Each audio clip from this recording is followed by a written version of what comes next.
Hello बच्चों, स्वागत है आपका एडवांस क्लासेस में। हम लोग आज कक्षा 10 भौतिक विज्ञान का चैप्टर नंबर फर्स्ट जो आपका है प्रकाश परावर्तन और अपवर्तन यानी लाइट रिफ्लेक्शन एंड रिफ्रैक्शन। तो इस चैप्टर का आज हम लोग वन शॉट देखेंगे। वन शॉट में क्या करेंगे, हम लोग पूरी थ्योरी आज जो है इस वीडियो में पूरी थ्योरी का रिवीजन करेंगे। संपूर्ण थ्योरी जो आपके एग्ज़ाम की दृष्टि से इम्पॉर्टेंट है, बहुत ही शॉर्ट वे में यानी कि संक्षिप्त पूरा वर्णन करेंगे। हम लोग एक एक जो है बात को डिस्कस करेंगे और जो एग्ज़ाम की दृष्टि से इम्पॉर्टेंट है। तो पूरे चैप्टर का ब्रीफ रिवीजन आपको फिजिक्स का मिलेगा इसमें। और फिर इसके बाद जो वन शॉट आएगा इसी चैप्टर का, उसमें हम लोग मोस्ट इम्पॉर्टेंट इस चैप्टर के MCQ और न्यूमेरिकल करेंगे। तो शुरू करते हैं हम लोग। इसमें सबसे पहले, जैसा कि चैप्टर का नाम ही है प्रकाश परावर्तन और अपवर्तन, ठीक। तो इसमें सबसे पहले हम लोग इस चैप्टर में हम लोग लाइट के बारे में यानी प्रकाश क्या है इसके बारे में जानते हैं। सबसे पहले प्रकाश क्या है। प्रकाश मतलब लाइट। प्रकाश को क्या बोलते हैं इंग्लिश में? लाइट। तो सबसे पहले जानेंगे कि प्रकाश है क्या। तो बच्चों, प्रकाश आप जानते हैं कि दुनिया का कोई भी चीज़ जो हम लोगों को दिखता है वो प्रकाश के कारण ही दिखता है। इस संसार में जो भी वस्तु हमको दिख रही, किसके कारण दिख रही? प्रकाश के कारण। तो आपको इसकी परिभाषा कैसे हम लोग देंगे? तो लिखेंगे कि प्रकाश एक प्रकार की ऊर्जा है। प्रकाश एक प्रकार की क्या है? ऊर्जा है ना। प्रकाश एक प्रकार की ऊर्जा है जो हमारी आँखों को संवेदित करती है, जिससे हमें वस्तुएँ दिखाई देती हैं। बात समझे कि नहीं? क्या लिखेंगे कि प्रकाश एक प्रकार की ऊर्जा है जो हमारी आँखों को संवेदित करती है, जिसके कारण हमें प्रत्येक वस्तु दिखाई देती है। लेकिन प्रकाश स्वयं दिखाई नहीं देता है, ये भी आप जान लीजिए। प्रकाश नहीं दिखता है, प्रकाश के कारण हमको हर चीज़ दिखती है। प्रकाश के कारण, क्योंकि प्रकाश के अभी हम लोग गुण पढ़ेंगे और एक प्रकाश में प्रॉपर्टी होती है परावर्तन की, जिसके बारे में हमको पढ़ना भी है। तो इस परावर्तन के कारण ही हमको संसार की सभी वस्तुएं दिखाई देती हैं। तो यहाँ पर प्रकाश की परिभाषा में आप इतने लिखेंगे कि प्रकाश एक प्रकार की ऊर्जा है जो हमारी आँखों को संवेदित करती है, जिसके कारण हमें प्रत्येक वस्तु दिखाई देती है और प्रकाश स्वयं दिखाई नहीं देता है। ये आपकी प्रकाश की परिभाषा हो गई। अब अगला टॉपिक आएगा हमारा प्रकाश के गुण। प्रकाश के गुण यानी प्रॉपर्टीज़ ऑफ लाइट। प्रकाश के गुण क्या क्या हैं? तो जो इम्पॉर्टेंट वाले हैं, जो तुम्हारी ज़रूरत है तुम्हारे एग्ज़ाम की दृष्टि से, उनको हम बता देते हैं। सबसे पहला गुण तो यही होता है कि प्रकाश सीधी रेखा में चलता है। प्रकाश सीधी रेखा में चलता है। प्रकाश किस में चलता है? सीधी रेखा में चलता है। दूसरी बात, दूसरा जो प्रॉपर्टी है वो ये है कि प्रकाश निर्वात में भी चल सकता है, ठीक। प्रकाश को चलने के लिए माध्यम की ज़रूरत नहीं होती है। ऐसे आप लिखेंगे, प्रकाश को चलने के लिए माध्यम की ज़रूरत नहीं, माध्यम की आवश्यकता नहीं होती है। प्रकाश को चलने के लिए माध्यम की आवश्यकता नहीं होती है। अर्थात हम ये कह सकते हैं कि प्रकाश निर्वात में भी चल सकता है। कहाँ चल सकता है? प्रकाश निर्वात में भी चल सकता है, ठीक। प्रकाश निर्वात में, निर्वात का मतलब जहाँ पर वायुमंडल नहीं होता है, जहाँ पर वायु ना हो उसे क्या कहते हैं? निर्वात। जैसा कि आप जानते हैं कि सूर्य से प्रकाश पृथ्वी तक आता है तो बीच में निर्वात भी पड़ता है, लेकिन जो है प्रकाश पृथ्वी तक पहुँच जाता है। तो ऐसे हम कह सकते हैं कि प्रकाश निर्वात में भी चल सकता है। और निर्वात में जो प्रकाश की चाल होती है, निर्वात में प्रकाश की चाल, निर्वात में प्रकाश की जो चाल होती है वो कितनी होती है? 3 × 10⁸ मीटर प्रति सेकेंड। कितनी होती है? 3 × 10⁸ मीटर प्रति सेकेंड होती है। निर्वात में प्रकाश की चाल कितनी होती है?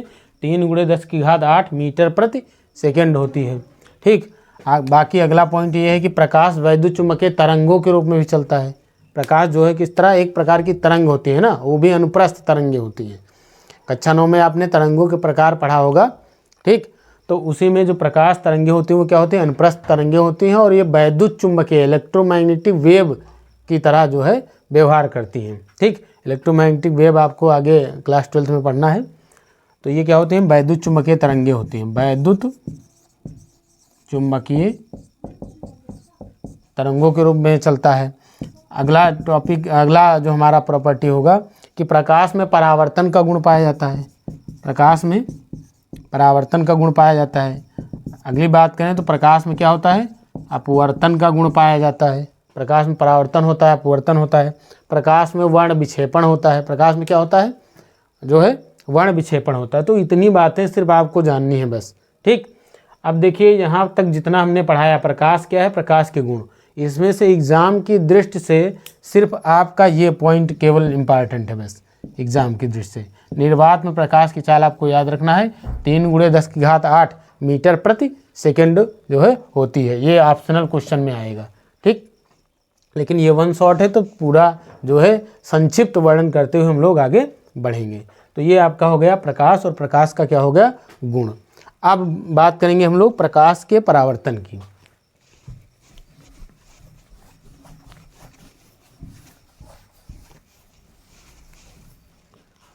आगे हम लोग क्या पढ़ेंगे, प्रकाश का परावर्तन, प्रकाश का परावर्तन, इंग्लिश में क्या कहेंगे, reflection, reflection of light, reflection of light.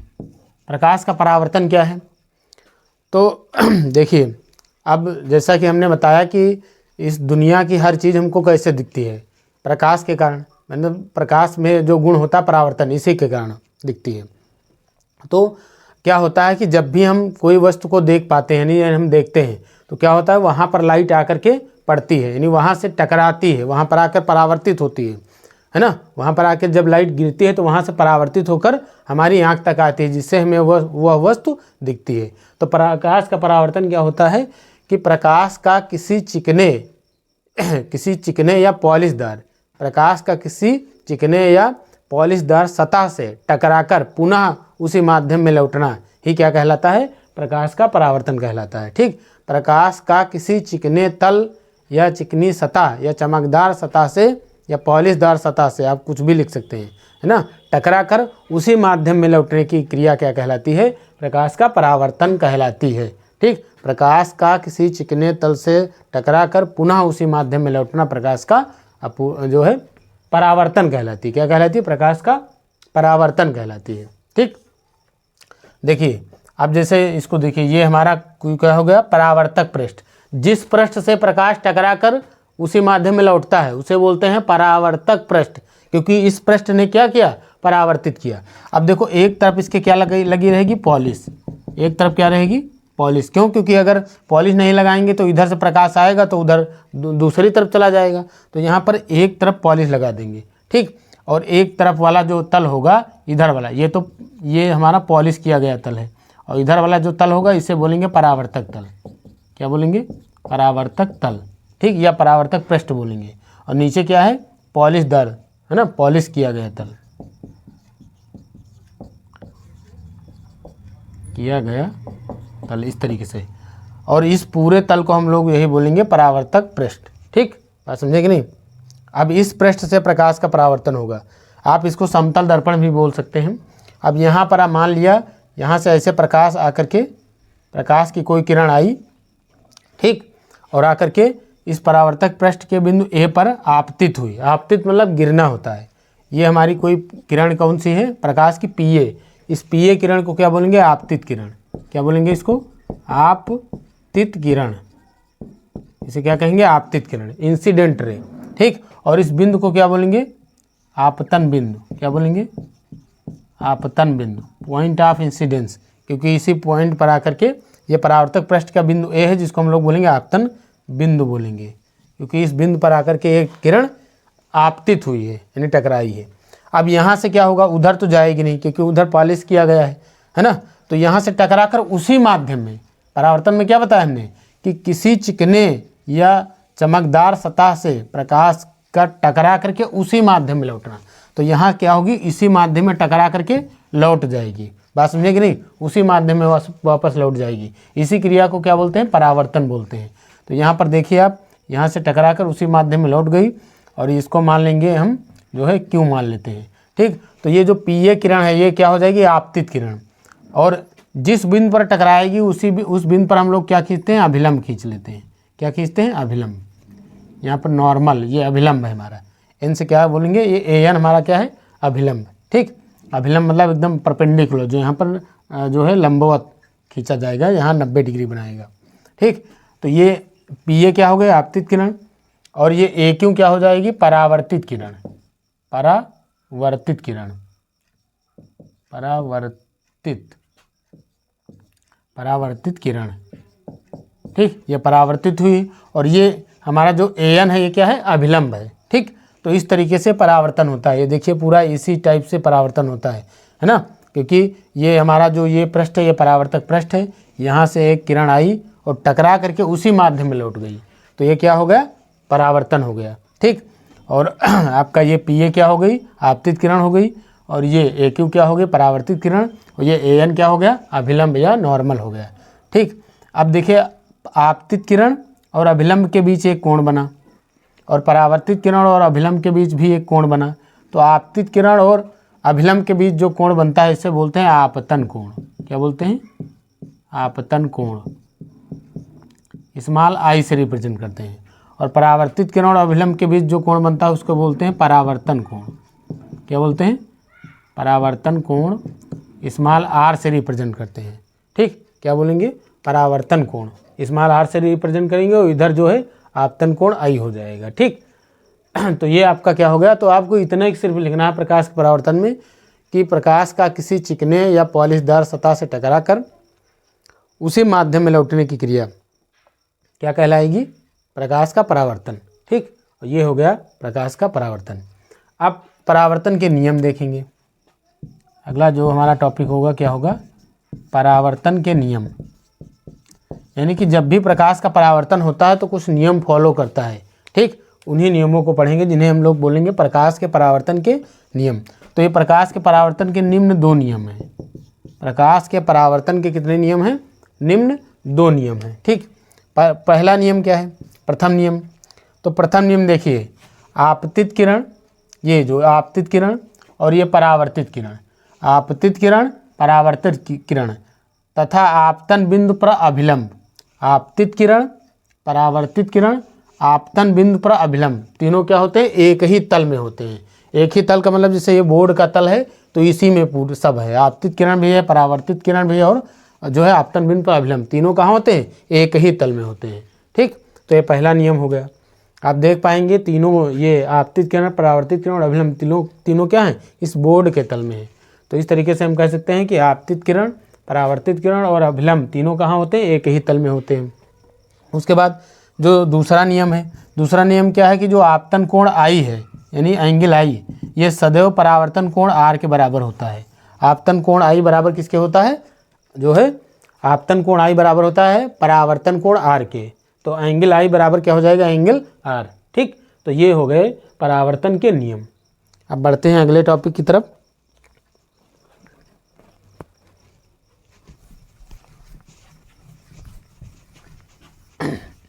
बहुत ही अच्छे ढंग से सारे टॉपिक क्लियर करेंगे।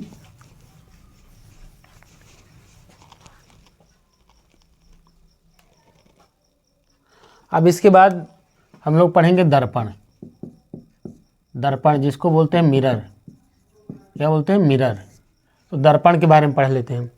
दर्पण क्या है, देखिए दर्पण का मतलब ये होता है कि अगर कांच की कोई भी सीट अगर है, कांच की कोई प्लेट है ना, उसके एक तरफ क्या कर दें हम लोग, जो है पेंट लगा दें, रेड ऑक्साइड का पेंट लगा दें, या चांदी या पारे की का लेप लगा दें, जिसको हम लोग बोलते हैं कलाई करना, जिसको क्या बोलते हैं, कलाई करना। ठीक, तो कोई कांच की प्लेट है, अगर उसके एक पृष्ठ तरफ, एक तरफ, क्योंकि उसमें 2 पृष्ठ होंगे।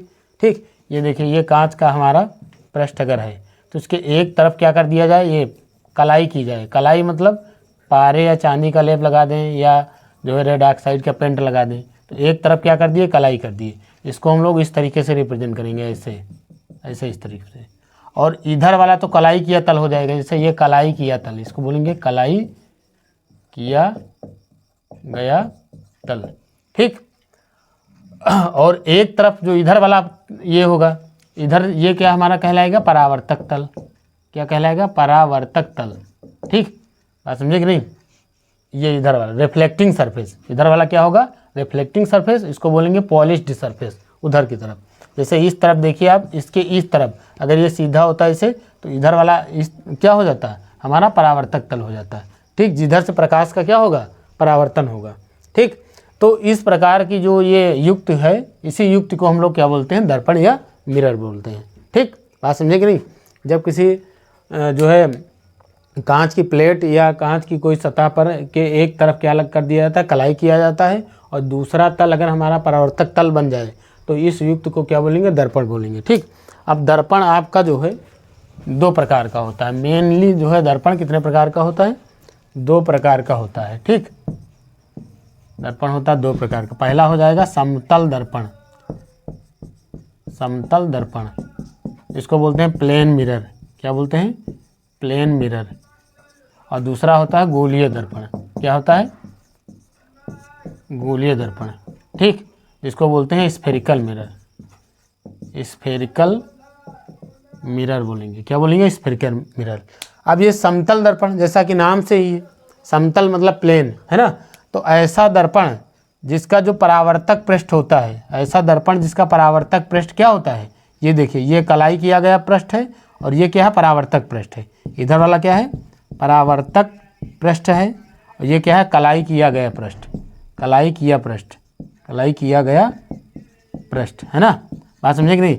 तो परावर्तक, ऐसा दर्पण जिसका परावर्तक पृष्ठ समतल होता है, ये प्लेन है एकदम, ये समतल है, इसे ये समझ लीजिए। ये वाला क्या है, जिसका परावर्तक पृष्ठ है वो क्या हो जाएगा, समतल होता है। तो ऐसे दर्पण को हम लोग बोलते हैं समतल दर्पण। अब वह दर्पण जिसका परावर्तक पृष्ठ समतल होता है, ठीक, यहाँ देखिए एकदम प्लेन है, ऊबड़ खाबड़ कहीं नहीं है, तो ये हमारा क्या कहलाएगा, प्लेन मिरर कहलाएगा। ठीक, और बाकी इधर गोलीय दर्पण की बात करें अगर हम, तो ये जो गोलीय दर्पण होते हैं, ठीक, ये किसी कांच के खोखले गोले से काट कर बनाए जाते हैं। ठीक, बात समझे कि नहीं। कांच के कोई खोखला गोला, मान लिया ये कांच का क्या हो गया, गोला हो गया। ठीक, अब इस पर तो इस तरीके से 3D गोला नहीं बन पाएगा, आप इमेजिन करिए कि ये गोला है।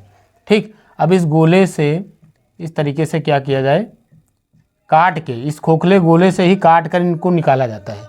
ठीक, इस खोखले गोले से, कांच का एक खोखला गोला है, इनसे काट कर इनको बनाया जाता है, इसीलिए इनको क्या बोलते हैं हम लोग, गोलीय दर्पण बोलते हैं। ठीक, तो गोलीय दर्पण की परिभाषा अगर आप देंगे तो क्या लिखेंगे कि गोलीय दर्पण कांच के खोखले गोले के कटे हुए भाग होते हैं। गोलीय दर्पण क्या होते हैं, कांच के किसी खोखले गोले से के कटे हुए भाग होते हैं, जिनके एक पृष्ठ पर क्या की जाती है, कलाई की जाती है, जबकि दूसरा पृष्ठ क्या कहलाता है, परावर्तक पृष्ठ कहलाता है। तो ऐसे दर्पण क्या कहलाते हैं, गोलीय दर्पण। याद रखना, गोलीय दर्पण क्या होते हैं, किसी कांच के खोखले गोले के कटे हुए भाग होते हैं, जिनके एक पृष्ठ पर कलाई की जाती है, जबकि दूसरा पृष्ठ क्या हो जाता है, परावर्तक तल कहलाता है। ठीक, क्या कहलाते हैं, गोलीय दर्पण। अब एग्जाम की दृष्टि से ना तो ये इंपॉर्टेंट है ना तो ये इंपॉर्टेंट है। ठीक, आपको एग्जाम की दृष्टि से ये आपके एग्जाम में बहुत इंपॉर्टेंट है, गोलीय दर्पण, स्फेरिकल मिरर। ठीक, बात समझे कि नहीं समझे। एग्जाम के पॉइंट ऑफ व्यू से गोलीय दर्पण यानी spherical mirror very very most important है। अब ये जैसे कि इनको हम अगर निकालेंगे, देखिए आप यहाँ पर अगर इनको निकालें तो ये तो हो गया इसका केंद्र गोले का। ठीक, अब यहाँ से अगर इनको निकालें तो इधर ऐसे पॉलिश करके निकाल सकते हैं, यानी इधर लेप लगा दें, ऐसे पॉलिश कर दें, ऐसा ही कर सकते हैं।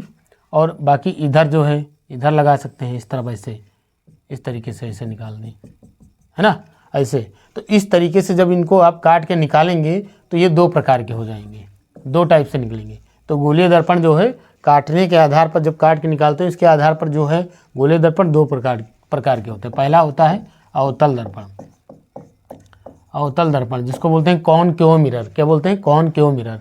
दूसरा होता है उत्तल दर्पण, उत्तल दर्पण जिसको बोलते हैं कॉन्वेक्स मिरर। ठीक, अवतल दर्पण और दूसरा क्या हो जाएगा, उत्तल दर्पण। अवतल दर्पण को क्या बोलेंगे, कॉनकेव मिरर। उत्तल दर्पण को क्या बोलेंगे, कॉन्वेक्स मिरर। तो उनके बारे में पढ़ते हैं और आपसे हम बता दे रहे हैं ये इंपॉर्टेंट है, और इसके जो प्रकार हैं दोनों, यही दोनों इंपॉर्टेंट है। बाकी ये दोनों आपके एग्जाम के दृष्टि से इतना इंपॉर्टेंट नहीं है। ठीक, तो अब बढ़ते हैं आगे। अवतल दर्पण की बात करें अगर हम,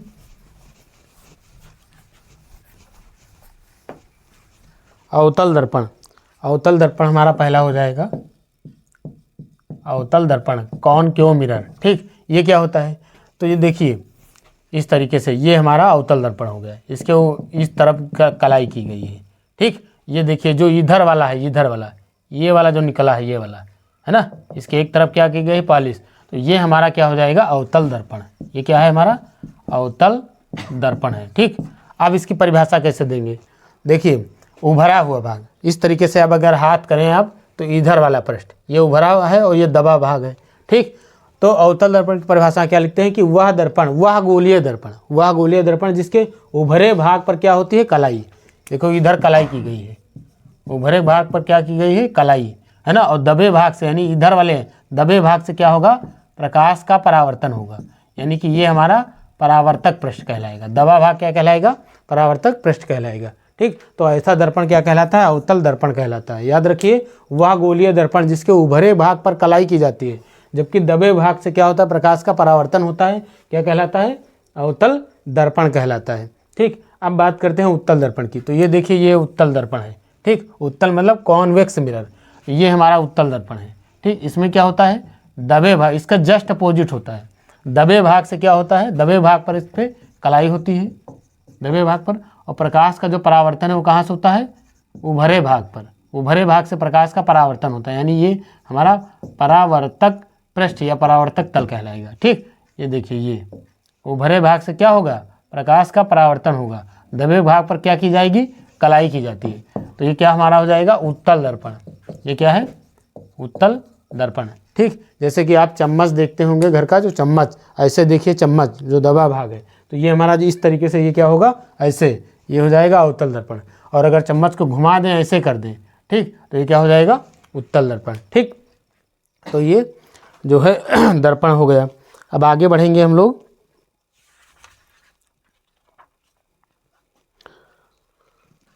आगे जो है दर्पण से संबंधित कुछ परिभाषाएं देख लेते हैं। दर्पण जो ये पढ़ा हम लोगों ने, इनसे संबंधित कुछ परिभाषाएं देख लेते हैं।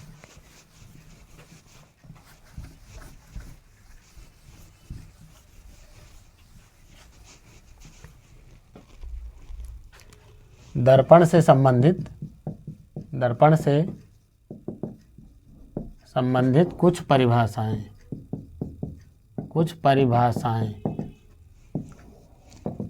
जैसे सबसे पहले हम लोग पढ़ेंगे दर्पण का ध्रुव।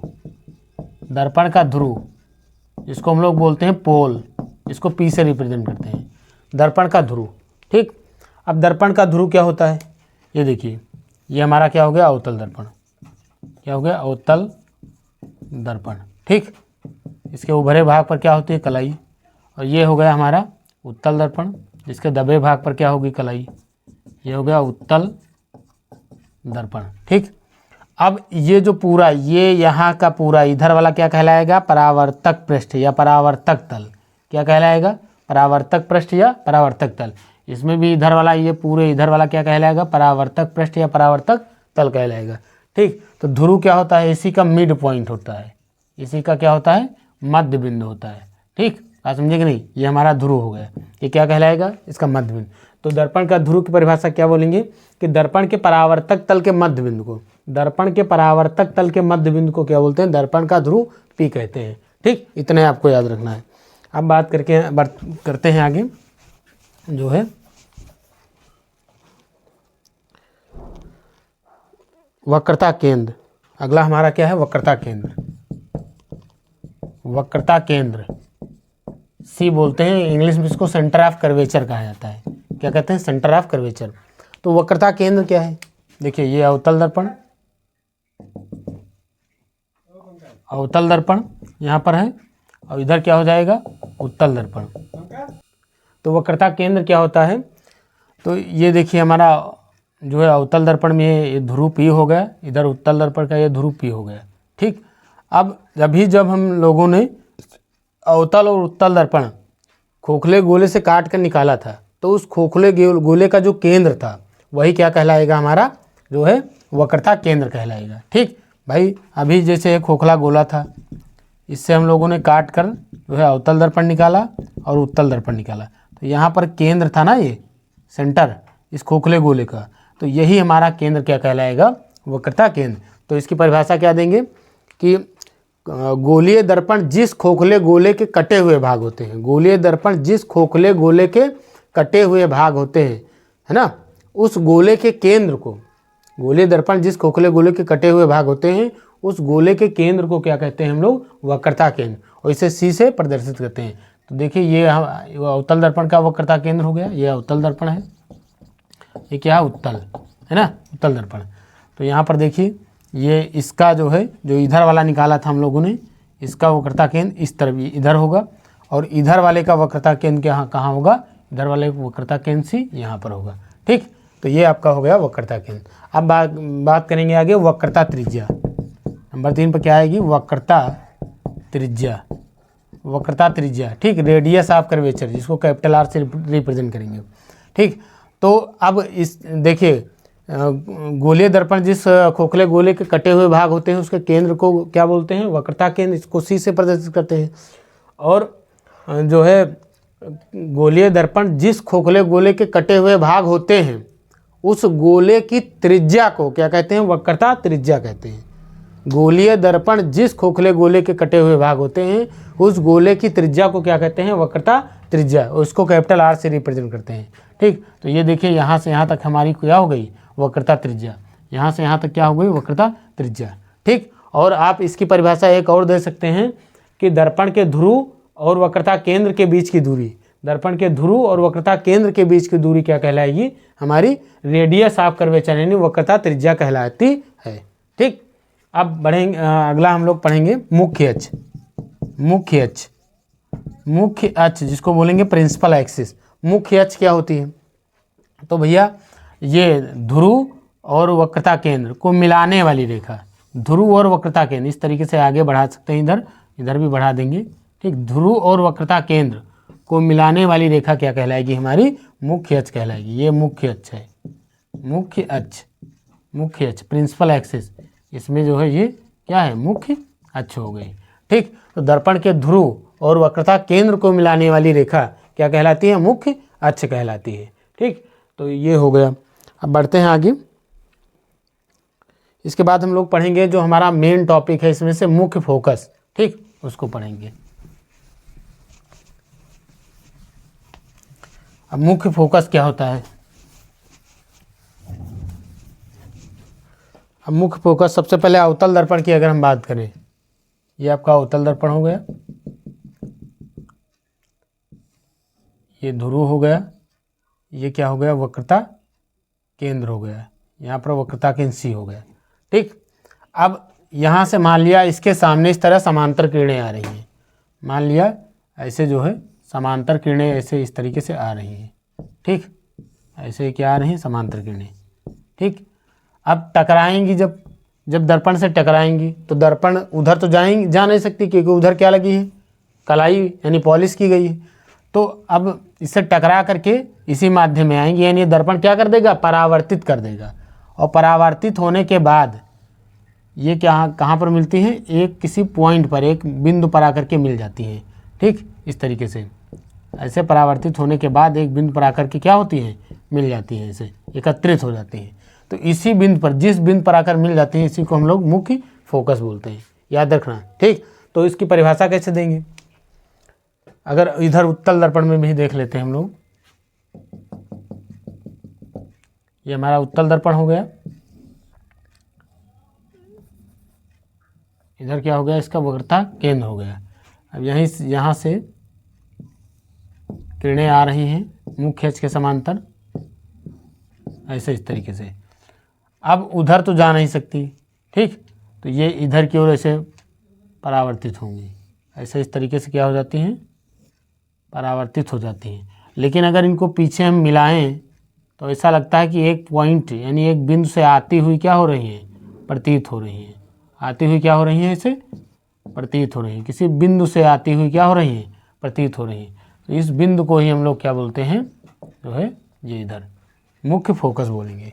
ठीक, बात समझे कि नहीं समझे, ये हमारा एफ क्या है, मुख्य फोकस है, मुख्य फोकस, फोकस या मुख्य फोकस, यहाँ पर ये क्या है, एफ मुख्य फोकस है।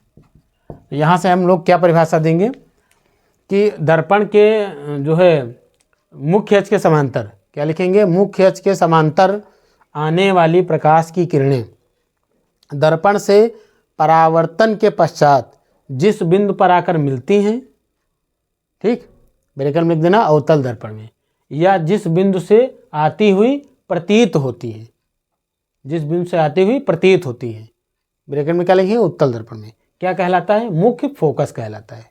ठीक, फिर से एक बार सुन लीजिए कि मुख्य अक्ष के समांतर आने वाली प्रकाश की किरणें दर्पण से परावर्तन के पश्चात जिस बिंदु पर आकर मिलती हैं, है ना, ब्रैकेट में क्या लिख देंगे हम लोग, जो है अवतल दर्पण में, या जिस बिंदु से आती हुई प्रतीत होती हैं, ब्रैकेट में उत्तल दर्पण में।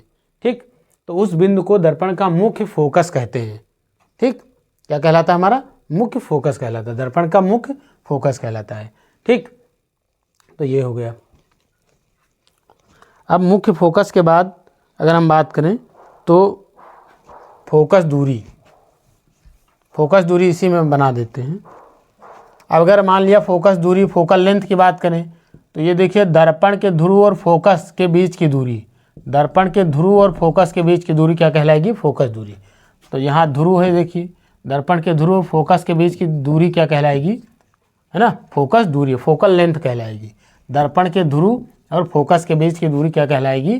जो है फोकल लेंथ यानी फोकस दूरी कहलाती है। ठीक, अब बढ़ते हैं आगे। ये पॉइंट इसमें का इम्पॉर्टेंट है क्योंकि ये क्वेश्चन आ जाता है एग्जाम में कि अवतल दर्पण के का मुख्य फोकस क्या है, या फिर दर्पण का मुख्य फोकस क्या है। तो अगर केवल अवतल का पूछेगा तो आपको यही इसमें बता देना है कि जो है दर्पण के मुख्य अक्ष के समांतर आने वाली प्रकाश की किरणें दर्पण से जो है परावर्तन के पश्चात, दर्पण से परावर्तन के पश्चात जिस बिंदु पर आकर मिलती हैं उस बिंदु को क्या कहेंगे? जिस बिंदु पर आकर मिलती हैं उस बिंदु को क्या कहेंगे? अवतल दर्पण का मुख्य फोकस। और जिस बिंदु पर से आती हुई प्रतीत होती है उसे क्या कहेंगे? उत्तल दर्पण का मुख्य फोकस। याद रखना, अगर केवल अवतल का पूछेगा तो अवतल वाली डिफिनीशन, फिर दोनों वाली नहीं लिखेंगे, सिर्फ अवतल की। ठीक, और उत्तल के पूछेगा तो उत्तल, उत्तल में आपको ये लिख देना है कि दर्पण से परावर्तन के बाद जिस बिंदु से आती हुई प्रतीत होती है, और इसमें क्या होती है? दर्पण से परावर्तन के बाद जिस बिंदु पर मिलती है। ठीक, तो हो गया मुख्य फोकस। और मुख्य फोकस और ध्रुव के बीच की दूरी कहलाएगी मुख्य, ये क्या कहलाएगी? फोकस दूरी, फोकल लेंथ कहलाएगी।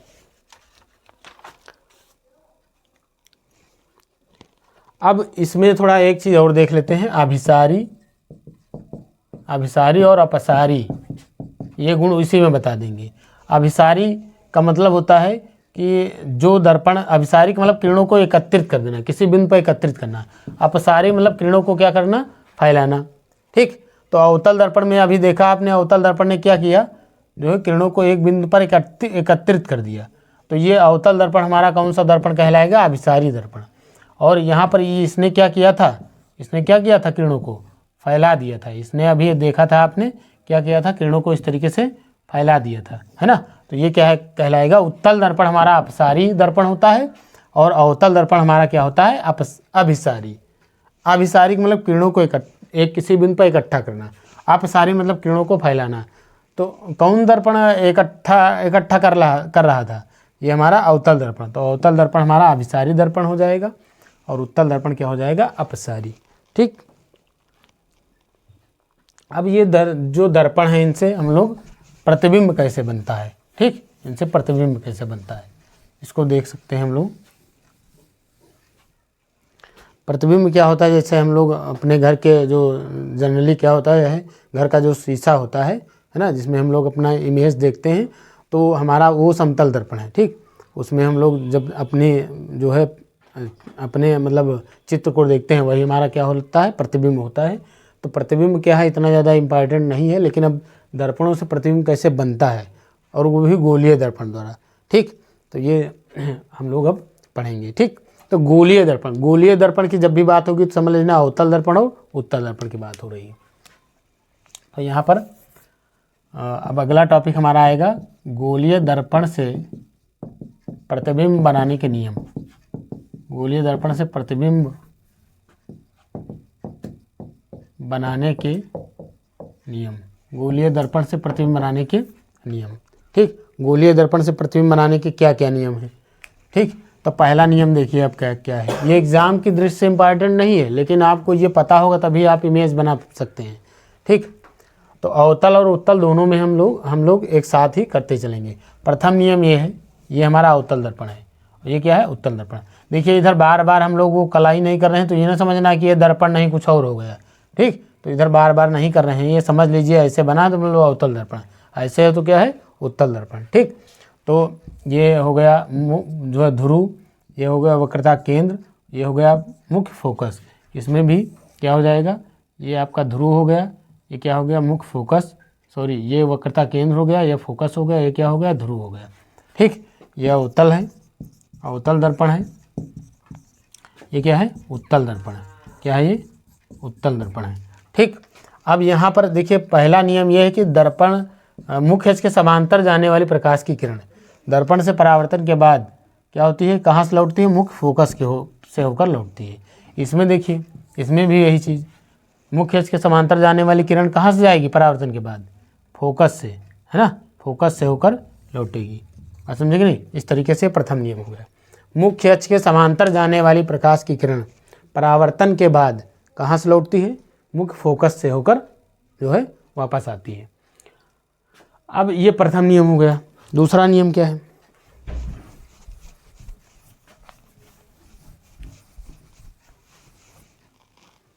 दूसरा नियम इसी का जस्ट अपोजिट है। दूसरा नियम क्या है, ये अवतल हो गया, ये उत्तल हो गया। ठीक। ये ध्रुव, ये वक्रता केंद्र, ये फोकस हो गया। इसमें भी ये क्या हो जाएगा, वक्रता केंद्र, ये क्या हो जाएगा, फोकस, ये क्या हो जाएगा, ध्रुव। ठीक। दूसरा नियम ये है कि अगर कोई किरण फोकस से होकर जा रही है, मुख्य फोकस से इस तरह जा रही है, तो ये दर्पण से परावर्तन के पश्चात मुख्य अक्ष के क्या हो जाएगी, समांतर। इसमें भी आप देखिए जो है फोकस से होकर जो किरण आएगी, ये मुख्य अक्ष के क्या हो जाएगी, समांतर हो जाएगी। परावर्तन के पश्चात मुख्य अक्ष के क्या हो जाती है, समांतर हो जाती है। ठीक। अब तीसरा नियम देखते हैं।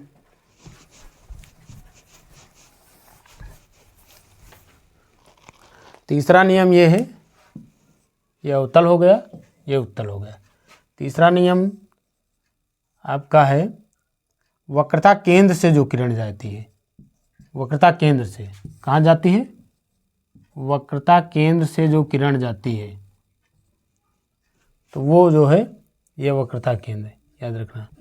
ये हमारा क्या है, वक्रता केंद्र। इससे जाने वाली किरण, ठीक, दर्पण से परावर्तन के बाद पुनः अपने मार्ग पर वापस लौट आती है, पुनः अपने मार्ग पर वापस लौट आती है। इसमें भी देखिए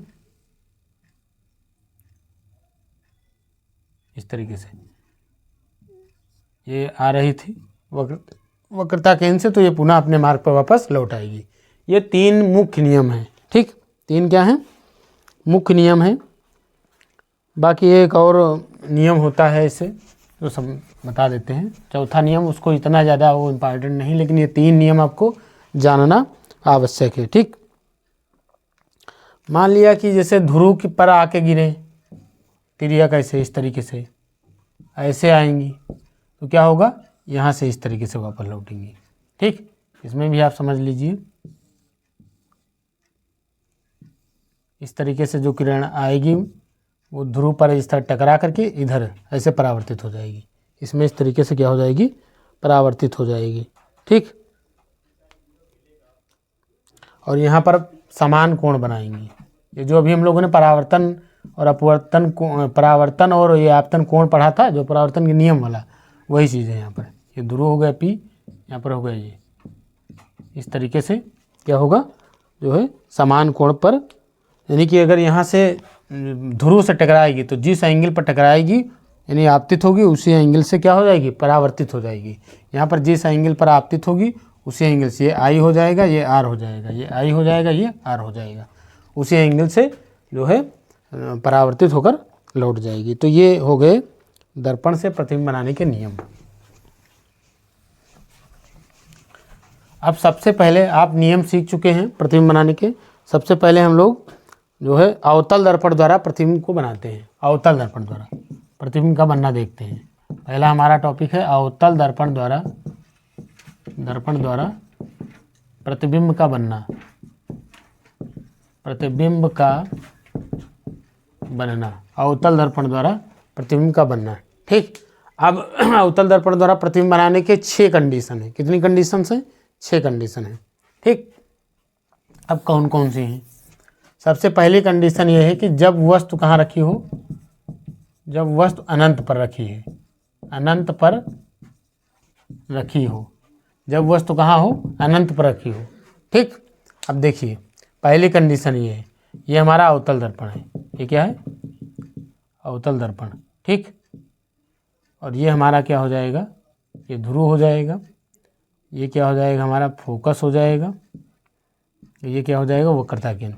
अब यहाँ कहीं अनंत पर रखी है। कहाँ रखी है? अनंत पर। अनंत पर वस्तु रखी है। ठीक, अनंत पर रखी है।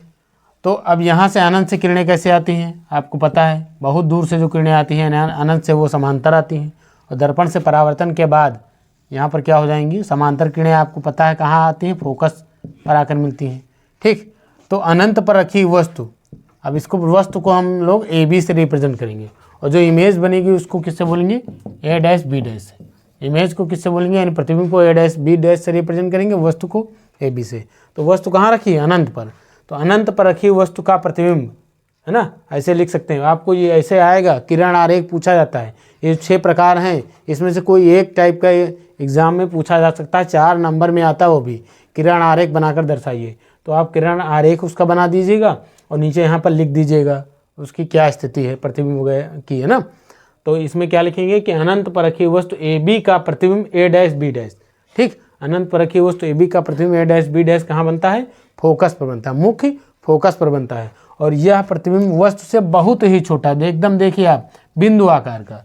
यह प्रतिबिंब वस्तु से आकार में बहुत ही छोटा, यानी बिंदु आकार का बनता है, और वास्तविक बनता है और उल्टा बनता है। वास्तविक बनता है और उल्टा, आपको यही लिखना है।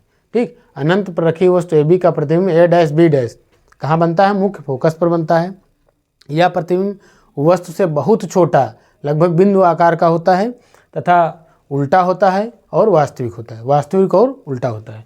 अब बढ़ते हैं अगली कंडीशन की तरफ। अगली कंडीशन, अब इधर से हम लोग वस्तु दर्पण की ओर बढ़ाते रहेंगे, वस्तु को दर्पण की ओर धीरे धीरे खिसकाते रहेंगे। यानी अब वस्तु हम कहाँ रख देंगे? अनंत और वक्रता केंद्र के बीच। कहाँ रख देंगे? अनंत और वक्रता केंद्र के बीच रख देंगे। सेकंड कंडीशन क्या है? जब वस्तु कहाँ रखी हो? अनंत और वक्रता केंद्र के बीच रखी हो। देखिए इसमें एक किरण, ये देखिए एक किरण कहाँ गई है? मुख्य अक्ष के समांतर। तो मुख्य अक्ष के जो समांतर किरण जाती है ना, वो दर्पण से परावर्तन के बाद मुख्य फोकस से होकर ये देखो आई है। और दूसरी किरण कहाँ गई है? मुख्य फोकस से गई है। तो फोकस वाली क्या हो गई है? मुख्य अक्ष के समांतर हो गई। अब ये दोनों किरणें, ये जो परावर्तित वाली दोनों किरणें हैं, यहाँ पर कट कर रही हैं। जहाँ पर काट रही हैं वहीं पर इस वस्तु AB का प्रतिबिंब A', B' बन जाएगा। अब देखिए कहाँ पर काट रही हैं? तो वक्रता केंद्र और फोकस के बीच, वक्रता केंद्र और फोकस के बीच, है ना। तो प्रतिबिंब कहाँ बनेगा? वक्रता केंद्र और फोकस के बीच बनता है। यह जो है प्रतिबिंब जो है वो वस्तु से छोटा होता है, वास्तविक और उल्टा होता है। ठीक, कहाँ बनता है पहले देख लीजिए। तो वक्रता केंद्र और फोकस के बीच बनता है, और वास्तविक होता है, वास्तविक होगा तो उल्टा होगा। ठीक, वास्तविक होता है, उल्टा होता है, और आकार में वस्तु से छोटा होता है। इसको देखिए आप इससे अच्छा इस तरीके से बना सकते हैं। ये अवतल दर्पण हो गया, ये ध्रुव हो गया। यहाँ पर देखिए क्या हो जाएगा? फोकस हो जाएगा। ये क्या हो जाएगा? वक्रता केंद्र हो गया। ठीक, और यहाँ पर कोई वस्तु रखी हुई है, इसे इस तरीके से एक वस्तु AB रखी है। एक किरण जो कि कैसे जाएगी? मुख्य अक्ष के समांतर जाएगी, और परावर्तन के बाद कहाँ से लौटेगी? मुख्य फोकस से होकर आएगी। दूसरी वाली इसी वक्रता केंद्र से आप ले जाइए। कहाँ ले जाएंगे? वक्रता केंद्र से ऐसे ले जाइए। ठीक, तो ये उसी मार्ग पर वापस लौट आएगी। तो देखिए ये वाला इस वाले से आसान है। अब ये दोनों किरणें कहाँ काट रही हैं? जो है फोकस और वक्रता केंद्र के बीच। कहाँ काट रही हैं? फोकस और वक्रता केंद्र के बीच। तो यहाँ पर वस्तु AB का प्रतिबिंब A', B' बन जाता है। ठीक, कहाँ बनता है? वक्रता केंद्र और फोकस के बीच। ठीक, और वस्तु से छोटा होता है, वास्तविक होता है और उल्टा होता है। तो इससे बेटर ये वाला चित्र है। ठीक, तो आप यही बनाइएगा, ये वाला ज़्यादा आसान है। अब आगे बढ़ते हैं। अब वस्तु को कहाँ रखेंगे, जैसे कि आप देख पा रहे हैं इधर से हम वस्तु को धीरे धीरे दर्पण की तरफ ला रहे हैं। ठीक, दर्पण की तरफ लाने की कोशिश है। याद रखिए जितना जितना आप वस्तु को दर्पण की तरफ लाएंगे, ठीक, प्रतिबिंब उतना उतना धीरे धीरे बड़ा होता जाएगा। क्योंकि जब देखिए जब फोकस पर प्रतिबिंब बना था तो बिल्कुल बिंदु आकार का बना था, उसके आगे जब बढ़ा दिए तो थोड़ा बड़ा हुआ है, लेकिन अभी वस्तु से छोटा ही चल रहा है। ठीक, अब अगला जो कंडीशन आएगा वो कहाँ रखेंगे हम लोग, वक्रता केंद्र पर रखेंगे। तो वक्रता केंद्र पर भी देखना बराबर हो जाएगा, बराबर लंबाई का बनेगा। ठीक, फिर आगे हम लोग वक्रता केंद्र और फोकस के बीच रखेंगे। तो जैसे जैसे वस्तु को हम जो है दर्पण की तरफ लाएंगे, प्रतिबिंब हमारा उसी हिसाब से धीरे धीरे बड़ा होता चला जाएगा। ठीक, अगली कंडीशन देखते हैं। और ये कंडीशंस आपको याद रखनी है, ये ना समझिए कि आप जो है बना लिए कि यहाँ पर यहाँ कटेगा। आपको बिल्कुल याद होना चाहिए 6 के 6 कंडीशन, क्योंकि बहुविकल्पीय प्रश्न 100% एग्जाम में आएगा, इतना समझ लीजिए। और बाकी 4 नंबर का तो आता ही है। तो आपको कायदे से याद होना चाहिए 6 कंडीशन जो भी पढ़ाएंगे पूरी। ठीक, हम लोग जो पढ़ रहे हैं पूरा। तो अगली कंडीशन क्या है, तीसरा पॉइंट, जब वस्तु अब कहाँ रखी जाएगी, जब वस्तु कहाँ रखी जाएगी, वक्रता केंद्र, वक्रता केंद्र सी पर रखी हो, पर रखी हो।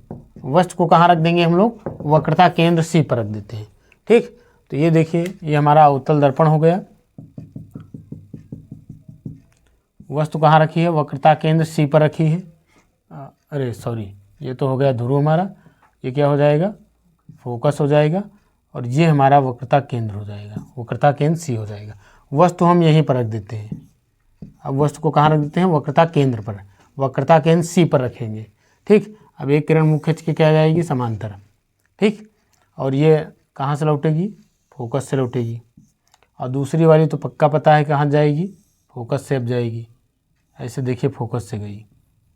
ये आप जब उससे नाप कर याद रखिए, ध्रुव से जितनी दूरी पर फोकस बनाना उतनी दूरी से फोकस से क्या बनाना, वक्रता केंद्र बनाना। याद रखिए। ठीक, एक कंडीशन अभी छूट गई है, फोकस दूरी और वक्रता त्रिज्या में संबंध, उसको अभी हम बाद में बता देंगे। ठीक, तो यहाँ पर जो है हमारा ये किरण कैसे जाएगी, ऐसे फोकस से होकर जाएगी दूसरी किरण। अब फोकस वाली दर्पण से परावर्तन के बाद कहाँ से लौटती है, तो ये लौटती है हमारी मुख्य अक्ष के समांतर हो जाती है। थोड़ा देखिए, थोड़ा इसको हम अब यहाँ पर मार्कर से बना रहे हैं इसे, लेकिन आपको याद है यानी पता होना चाहिए कि ये जो है कहाँ बनेगी, प्रतिबिंब कहाँ बनेगा इस कंडीशन में, प्रतिबिंब यहीं पर बनता है वक्रता केंद्र पर ही। तो हम यहाँ बना लेते हैं और इसी के हिसाब से इसको जो है क्या कर देंगे, एडजस्ट कर देंगे। लेकिन आपको जब याद होगा और आप सही नाप लेकर बनाएंगे जो है कॉपी में, तो एकदम सही बनेगा। तो आप समझ लीजिए क्या बनेगा, एकदम सही बनेगा। ठीक, तो इस तरीके से आपको बिल्कुल याद होना चाहिए, ऐसे इस तरीके से, क्योंकि यहाँ कोई हम उससे तरह नाप कर तो बना नहीं रहे हैं, लेकिन अगर याद है आपको तो इसीलिए तो कह रहे हैं कि बिल्कुल कंडीशन याद होनी चाहिए। सभी कंडीशन क्या होनी चाहिए, याद होनी चाहिए। ये देखिए आपका जो है कहाँ बन गया है, जो है जब वक्रता केंद्र पर रखेंगे वस्तु ये भी, तो इसका प्रतिबिंब ए डैश बी डैश कहाँ बनता है, वक्रता केंद्र पर ही बनता है। कहाँ बनता है, वक्रता केंद्र पर ही बनता है। और यह प्रतिबिंब वस्तु के बराबर आकार का होता है, वस्तु के बराबर आकार का होता है, और उल्टा होता है तो और वास्तविक होता है, क्योंकि उल्टा होगा तो वास्तविक जरूर होगा। ठीक, तो ये कंडीशन आपकी हो गई जब वस्तु कहाँ रखी हो, वक्रता केंद्र पर रखी हो। ठीक, अब अगला बढ़ते हैं, चौथा पॉइंट। अब वस्तु कहाँ रख देंगे हम लोग, वक्रता केंद्र और मुख्य फोकस के बीच। वस्तु कहाँ रख देंगे, वक्रता केंद्र और मुख्य फोकस के बीच रख देंगे।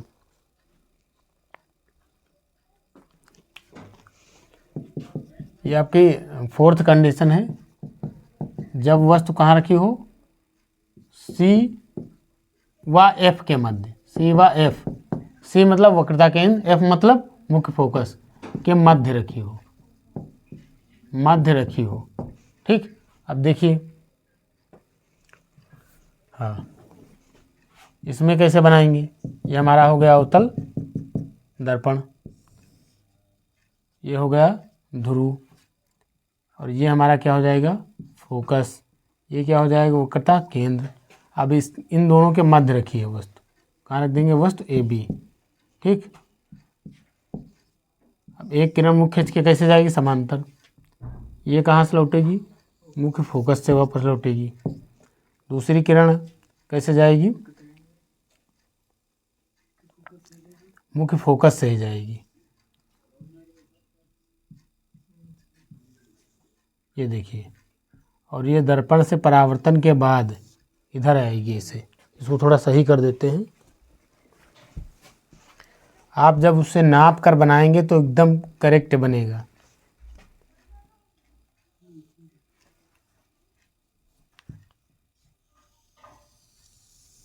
ऐसे इस तरीके से कुछ बनेगा, थोड़ा और सही कर देते हैं, ऐसे इस तरीके से। तो यहाँ पर देखिए, फोकस से जाने वाली किरण का क्या होती है, मुख्य अक्ष के समांतर हो जाती है, जो फोकस से जाती किरण। तो ये दोनों किरणें यहाँ पर आकर के मिलेंगी। ठीक, और यहाँ पर इसका प्रतिबिंब बन जाएगा ए डैश बी डैश, यानी कि ध्रुव और फोकस के मध्य रखी वस्तु ए बी का प्रतिबिंब ए डैश बी डैश कहाँ बनता है, अनंत और वक्रता केंद्र के बीच। कहाँ बनता है, अनंत और वक्रता केंद्र के बीच बनता है। कहाँ बनता है, अनंत और वक्रता केंद्र के बीच। और यह प्रतिबिंब जो है वस्तु से बड़ा हो जाएगा। अब हमने क्या बताया था, जैसे जैसे इधर की ओर वस्तु लाएंगे अब ये बड़ा होता चला जाएगा। ठीक, तो ये प्रतिबिंब कहाँ पर आपका बनेगा, ये प्रतिबिंब वक्रता केंद्र और अनंत के बीच बनता है, वस्तु से बड़ा बनता है, वास्तविक और उल्टा बनता है। कब, जब वस्तु मुख्य फोकस और वक्रता केंद्र के बीच रखी होगी, तो वक्रता केंद्र और अनंत के बीच बनेगा। वक्रता केंद्र और इधर इसके बाद क्या है, अनंत, वक्रता केंद्र और अनंत के बीच बनेगा, वस्तु से बड़ा बनेगा, उल्टा बनेगा और वास्तविक बनेगा। ठीक, अब बढ़ते हैं 5वें पॉइंट की तरफ।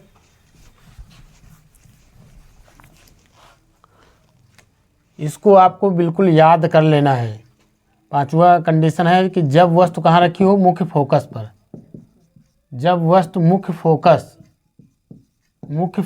पर रखी है, मुख्य फोकस F पर रखी हो। ठीक, जब वस्तु मुख्य फोकस F पर रखी हो, तो मुख्य फोकस पर जब रखेंगे, ये देखिए, ये अवतल दर्पण हो गया आपका, ये हो गया ध्रुव P, ये हो गया क्या, फोकस F, ये हो गया वक्रता केंद्र C। अब वस्तु कहाँ रखी है, मुख्य फोकस पर, ये हो गई। एक किरण कैसे जाएगी, मुख्य अक्ष के समांतर, और परावर्तन के बाद कहाँ से लौटती है, फोकस से, क्योंकि जो समांतर वाली किरण है कहाँ से लौटेगी, फोकस से। दूसरी किरण वक्रता केंद्र से जाएगी, कहाँ जाएगी, वक्रता केंद्र से जाएगी इस तरीके से।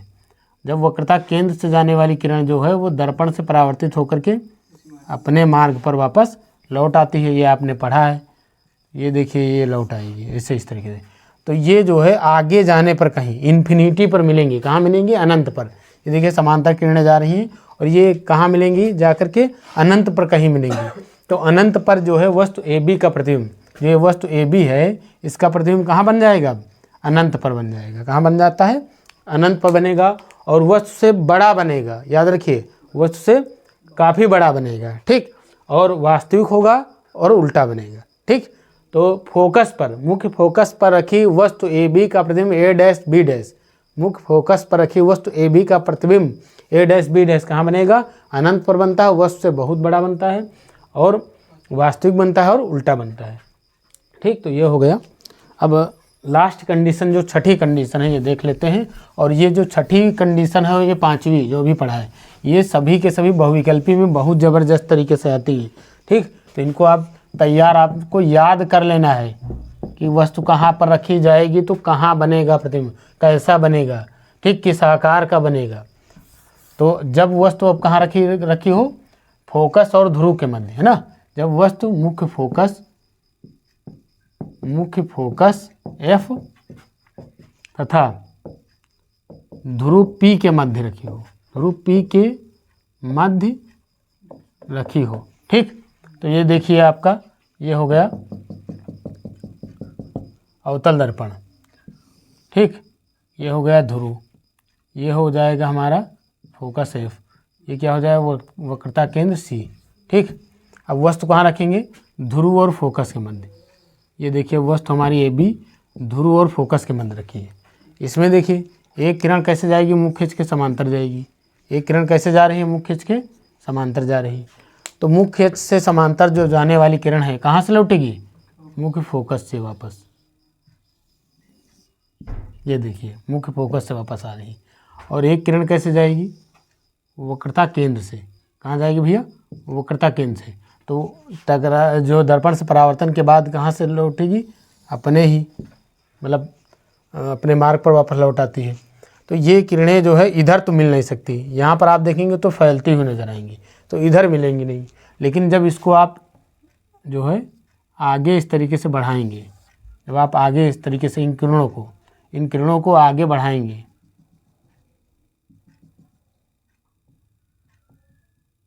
तो आगे जा कर के किसी बिंदु पर मिलेंगे, ठीक। और यहाँ पर प्रतिबिंब बन जाएगा ए डैश बी डैश। तो ये कंडीशन जो होती है इसमें दर्पण के पीछे उस ओर बनता है, दर्पण के पीछे बनता है, और दर्पण के पीछे बनता है, और वास्तविक आभासी बनता है सीधा, क्योंकि ये प्रतिबिंब आभासी है।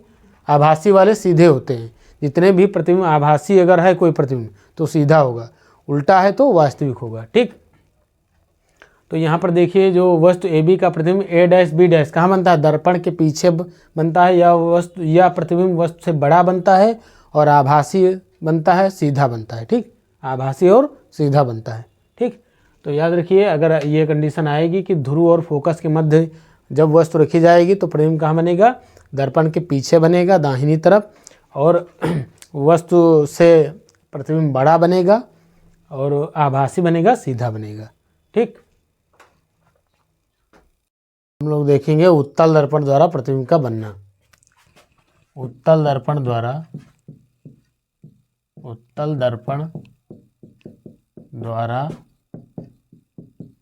प्रतिबिंब का बनना, उत्तल दर्पण द्वारा प्रतिबिंब का बनना।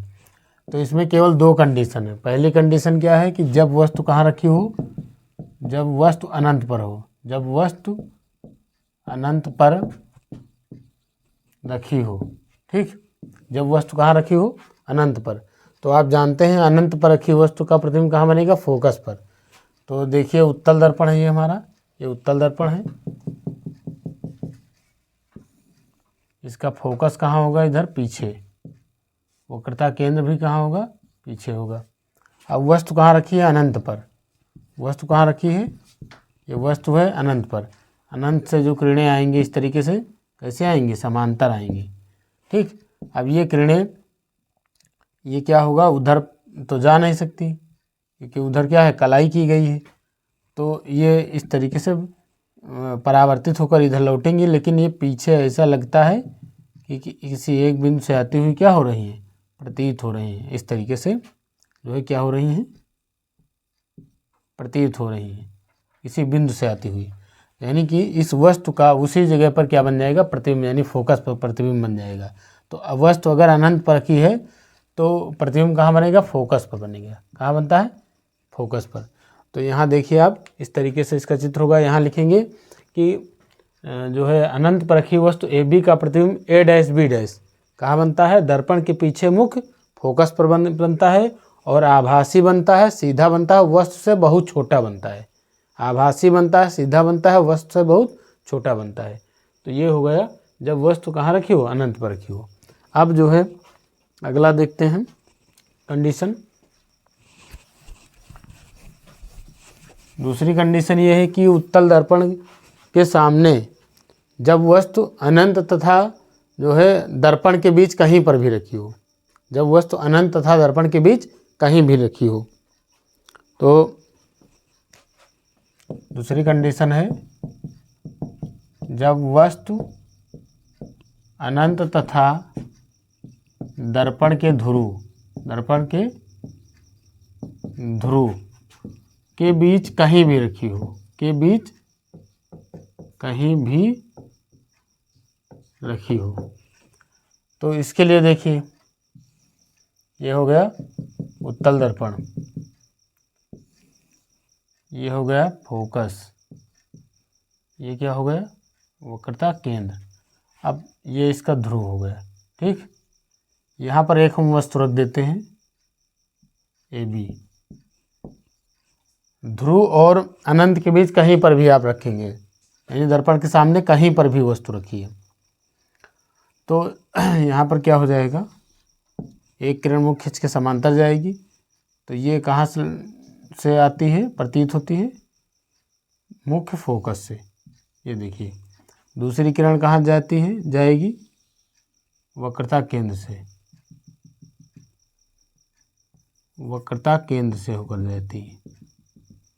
तो ये वक्रता केंद्र से जब जाएगी तो ये इधर जाकर टकरा के वापस उसी माध्यम में लौट आएगी, और जहाँ काटेंगे वहीं पर क्या बन जाएगा, प्रतिबिंब। तो ये प्रतिबिंब हमारा हो गया A डैश B डैश।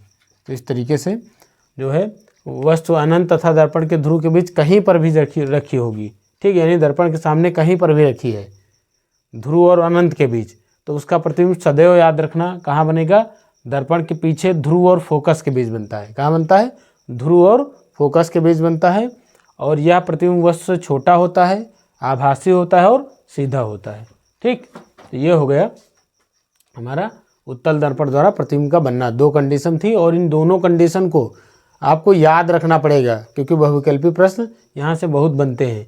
तो आपको बिल्कुल याद होना चाहिए कि कहाँ वस्तु रखी जाएगी तो कहाँ पर प्रतिबिंब बनेगा। अब बढ़ते हैं आगे। आगे हम लोग अब पढ़ेंगे, उपयोग पढ़ने जा रहे हैं, दर्पण के उपयोग। और सबसे पहले अवतल दर्पण के उपयोग पढ़ लेते हैं, क्योंकि उपयोग से क्वेश्चन पूछ लिया जाता है एग्जाम में। तो सबसे पहले हम लोग पढ़ेंगे अवतल दर्पण के उपयोग। अवतल दर्पण के उपयोग, अवतल दर्पण के उपयोग। पहला उपयोग तो है जो कि मोस्ट इम्पॉर्टेंट है, वो क्या है कि जो है बड़ी फोकस दूरी और बड़े द्वारक वाला अवतल दर्पण जो है वो किस में यूज किया जाता है, सेविंग मिरर यानी दाढ़ी बनाने में इस्तेमाल होता है। क्योंकि ये आभासी और बड़ा एक कंडीशन थी ना, जब ध्रुव और फोकस के बीच वस्तु रखी थी तो आभासी सीधा बड़ा प्रतिबिंब बनाता था ना, तो इसीलिए इसका यूज किस में करते हैं हम लोग, दाढ़ी बनाने के लिए किया जाता है। इसलिए इसको सेविंग मिरर बोलते हैं, दाढ़ी बनाने वाला मिरर, दाढ़ी बनाने वाला जो है दर्पण है ना। तो दाढ़ी बनाने में, ठीक, यानी सेविंग मिरर के रूप में इसका उपयोग करते हैं। दूसरा जो हमारे डेंटिस्ट यानी कि दंत वाले डॉक्टर जो होते हैं वो भी क्या करते हैं कि अवतल दर्पण का उपयोग करते हैं। क्यों, क्योंकि जैसे मान लिया आपके दांत में कहीं घाव है इस तरीके से, तो उस घाव का बड़ा प्रतिबिंब को देखने के लिए किस दर्पण का उपयोग किया जाता है, अवतल दर्पण, है ना। तो दांत के जो डॉक्टर होते हैं वो भी अवतल दर्पण का उपयोग करते हैं, ठीक। और बाकी इसको जो है टेबल लैंप के शेडो में लगाया जाता है, टेबल लैंप के शेडो में, है ना। क्योंकि ये क्या काम करता था, ये किरणों को एक जगह पर इकट्ठा कर देता था, है ना। क्योंकि अभिसारी प्रकृति रखता है ना ये, तो इसीलिए छोटे से भाग में अधिक प्रकाश को जो है इकट्ठा कर देना, इसीलिए टेबल लैंप, टेबल लैंप मतलब जो टेबल आप कह सकते हो, उसके जो लैंप होता है उसके ऊपर जो लगा होता है ना, उसमें इसका इस्तेमाल करते हैं, ठीक। और वाहनों के जो हेडलाइट्स में इसका उपयोग करते हैं, वाहनों और जो है टार्च वगैरह के जो मतलब उस टार्च के जो सामने का जो शीशा लगता है उसमें भी इसका उपयोग किया जाता है, ठीक, अवतल दर्पण का। तो ये अवतल दर्पण के बाकी इनका उपयोग जो है परावर्ती दूरदर्शी में किया जाता है, और जो ये सूर्य के जो सौर भट्टियों में भी इसका उपयोग करते हैं। तो इतना आपको यूज जो है इतने याद करने की ज़रूरत नहीं है। इसमें मेन बात तीन याद रखना, एक तो दाढ़ी बनाने में, दूसरा जो है किस में किया जाता है, टेबल लैंप के शेडो में किया जाता है, तीसरा जो है जो दांत के डॉक्टर होते हैं उनके द्वारा इस्तेमाल किया जाता है, मतलब इसको यूज किया करते हैं अवतल दर्पण को। और दूरदर्शियों में परावर्तक के रूप में भी इसका जो है, परावर्ती दूरदर्शी में परावर्तक के रूप में इसका उपयोग किया जाता है, ठीक। और बाकी वाहनों के हेडलाइट्स में। तो ये अवतल दर्पण के उपयोग हो गए। अब बढ़ते हैं उत्तल दर्पण के उपयोग। उत्तल दर्पण के उपयोग क्या हैं, उत्तल दर्पण के उपयोग। उत्तल दर्पण का सबसे पहला जो मेन उपयोग है उत्तल दर्पण का, वो क्या होता है, जो वाहनों में जो ड्राइवर के सीट के बगल में लगता है, यानी पीछे से जो गाड़ियां आ रही होती हैं, है ना, उनको पीछे का दृश्य वाहनों के द्वारा, ड्राइवर के द्वारा वाहन के पीछे का दृश्य देखने के लिए किसका इस्तेमाल करते हैं, उत्तल दर्पण का उपयोग किया जाता है ना। इसको रियर व्यू इमेज बनाता है, यानी पीछे से आ रही वस्तुओं के प्रतिबिंब को इसके द्वारा देखा जाता है। तो वाहनों में ड्राइवर के सीट के बगल कौन सा दर्पण उपयोग करते हैं, उत्तल दर्पण, क्योंकि ये आपको पता है कि इसके सामने चाहे जहाँ वस्तु रखी हो हमेशा ध्रुव और फोकस के बीच बनता है प्रतिबिंब, और आभासी बनता है और सीधा और छोटा बनता है। ठीक, तो इसीलिए इसका उपयोग हम लोग वाहनों में ड्राइवर की सीट के बगल करते हैं। दूसरा इसका उपयोग है जो गलियों में जो मतलब लाइटें लगी होती हैं, लैंप जो गलियों में लगे होते हैं, स्ट्रीट लाइट, उनमें भी इनका यूज किया जाता है, क्योंकि ये किरणों को फैला देता है ना, तो इसलिए प्रकाश को क्या कर देता है, फैला देता है। तो इसलिए गली जो है, बाज़ार गलियों में जो मतलब लैंप लगे होते हैं, नहीं जो ये स्ट्रीट लाइट होती है, उसमें भी इसका यूज़ किया जाता है उत्तल दर्पण का। तो ये उत्तल दर्पण के उपयोग हो गए। और इसका मेन उपयोग आप याद रखिएगा, वाहनों में जो है ड्राइवर के सीट के बगल में इसका उपयोग करते हैं। आगे हम लोग देख लेते हैं दर्पण फार्मूला क्या है, जिससे आपका न्यूमेरिकल लगेगा। इसका निगमन है नहीं, दर्पण फार्मूला, दर्पण सूत्र ये क्या होता है, 1/f बराबर 1/v प्लस 1/u। क्या होता है, 1/f बराबर 1/v प्लस 1/u। चाहे वो अवतल दर्पण हो चाहे उत्तल दर्पण, दोनों के लिए इसका इस्तेमाल किया जाएगा। जहाँ f क्या हो जाएगी, f क्या है, दर्पण की फोकस दूरी, f क्या है, दर्पण की फोकस दूरी है, f दर्पण की फोकस दूरी है। v क्या है, दर्पण के ध्रुव से प्रतिबिंब की दूरी, दर्पण के ध्रुव से प्रतिबिंब की दूरी, प्रतिबिंब की दूरी। और u क्या है हमारा, u है जो है दर्पण के ध्रुव से वस्तु की दूरी, दर्पण के ध्रुव से वस्तु की दूरी। अगर चिन्ह परिपाटी के हिसाब से हम देखें तो u हमेशा क्या हो जाएगा, निगेटिव लिया जाएगा। u हमेशा क्या लिया जाएगा, निगेटिव। ये चिन्ह परिपाटी के हिसाब से है, u हमेशा क्या होगा, निगेटिव। क्यों, क्योंकि वस्तु बाईं ओर रखी जाती है, बाईं ओर की दूरियां सदैव ऋणात्मक होती हैं। ठीक, और जो है अगर हम बात करें f की बात, फोकस दूरी, तो अवतल के लिए क्या हो जाएगा, निगेटिव। अवतल के लिए क्या होगा, अवतल दर्पण के लिए f का मान क्या होगा, निगेटिव। और उत्तल दर्पण के लिए क्या होगा, पॉजिटिव होगा। उत्तल दर्पण के लिए क्या होगा, यानी उत्तल दर्पण की फोकस दूरी धनात्मक होगी और अवतल दर्पण की फोकस दूरी क्या हो जाएगी, ऋणात्मक हो जाएगी। और u का मान हमेशा क्या रहेगा, जो है निगेटिव रहेगा। ठीक, अगर v का मान निकाला हम लोगों ने, वो माइनस में आ गया, अगर v निकाला वो किस में आ गया, माइनस में, तो याद रखना प्रतिबिंब किधर बनेगा, बाईं ओर बनेगा। और v का मान अगर निकाला वो क्या आ गया, पॉजिटिव आ गया, तो प्रतिबिंब कहाँ बनेगा, दाईं ओर बनेगा। ठीक, और मुख्य अक्ष के ऊपर की दूरियां धनात्मक होती हैं और मुख्य अक्ष के नीचे की दूरियां क्या होती हैं, ऋणात्मक होती हैं। ठीक, तो ये दर्पण फार्मूला हो गया। बाकी जो दर्पण की वक्रता त्रिज्या r और फोकस दूरी f, इन दोनों में क्या संबंध होता है, तो r बराबर होता है 2f, r बराबर क्या होता है, 2f, यानी वक्रता त्रिज्या जो होती है वो फोकस दूरी की 2 गुनी होती है। और f बराबर क्या हो जाएगा, r/2, यानी फोकस दूरी वक्रता त्रिज्या की क्या हो जाएगी, आधी हो जाएगी, जबकि वक्रता त्रिज्या दर्पण की फोकस दूरी की 2 गुनी होती है। तो एक ये फार्मूला हो गया, एक ये फार्मूला हो गया। ठीक, अब बढ़ते हैं आगे, आवर्धन की बात करते हैं। आगे अगला टॉपिक हमारा क्या आएगा, आवर्धन, जिसको हम लोग रेखीय आवर्धन भी बोलते हैं। ठीक, तो ये क्या होता है, तो इसके लिए आपको फार्मूले से ही डेफिनेशन याद हो जाएगी। देखिए, आवर्धन को हम लोग m से रिप्रेजेंट करते हैं, स्मॉल m से। m इक्वल टू होता है I/O, या बहुत टीचर जो है इसको H'/H भी बोल देते हैं। ठीक, यहाँ पर ये चाहे H'/H लिखिए चाहे I/O, I/O वाला ज़्यादा बेस्ट है। तो I क्या है, I हमारी क्या है, प्रतिबिंब की लंबाई या प्रतिबिंब की ऊंचाई। याद रखना, I क्या है, प्रतिबिंब की लंबाई या प्रतिबिंब की ऊंचाई भी बोलेंगे।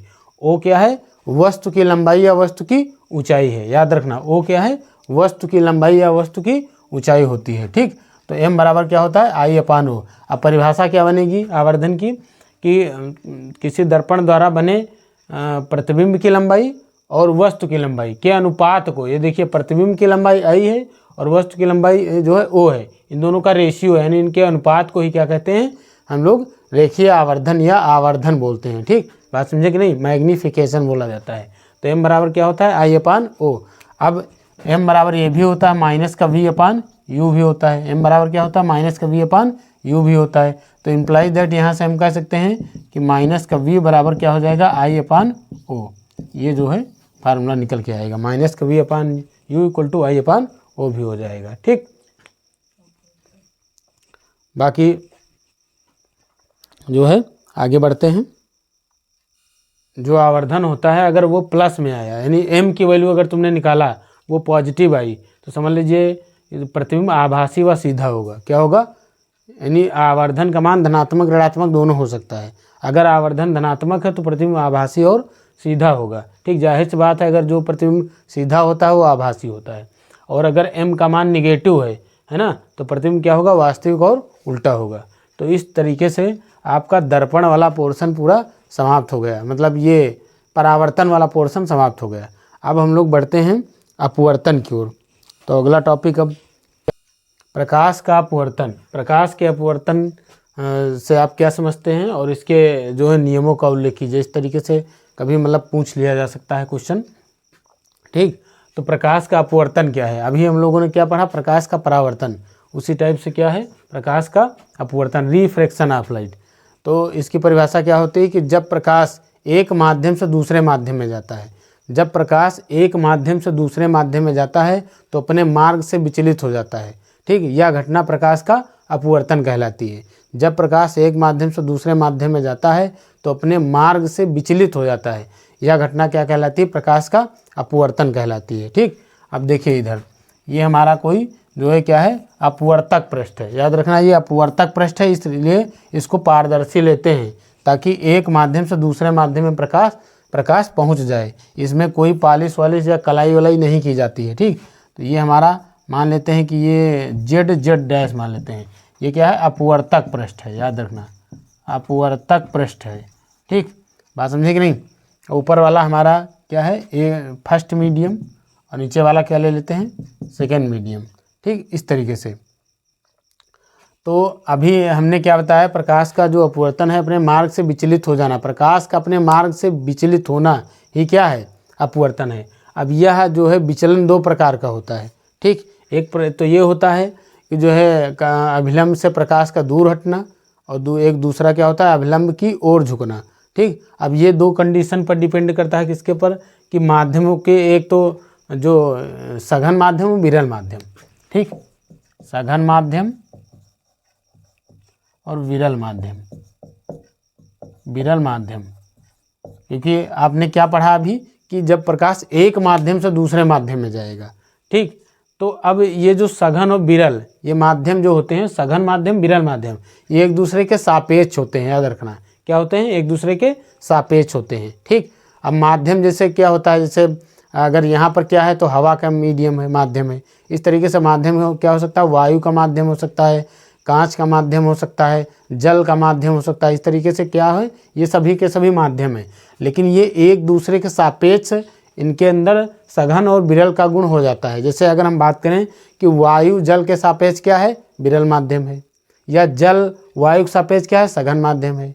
ठीक, कांच जो है वायु के सापेक्ष क्या है सघन माध्यम है, वायु कांच के सापेक्ष क्या है विरल माध्यम है।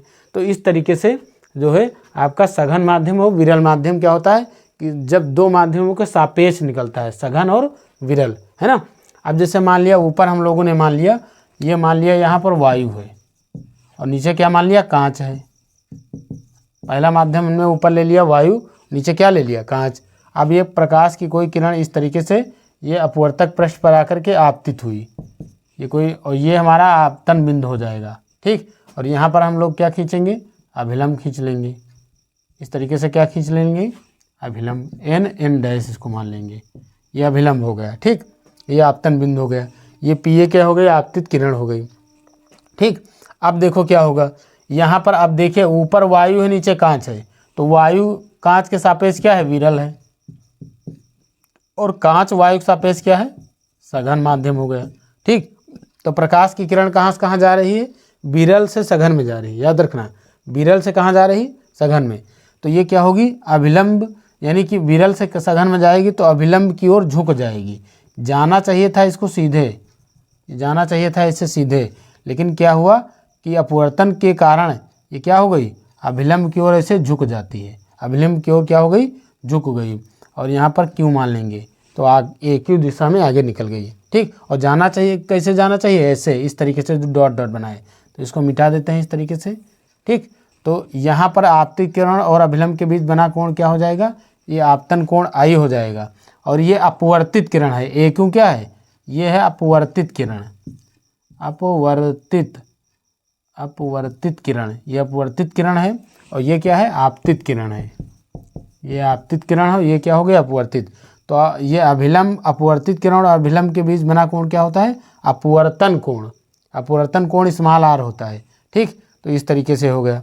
अगर यही चीज़ कहाँ जा रही है, यानी कि आप समझ लीजिए कि अगर प्रकाश विरल से सघन में जा रहा है तो क्या हो जाएगा, अपवर्तन के बाद क्या हो जाएगा, विरल से सघन में जाने पर अभिलंब की ओर झुक जाता है, ठीक।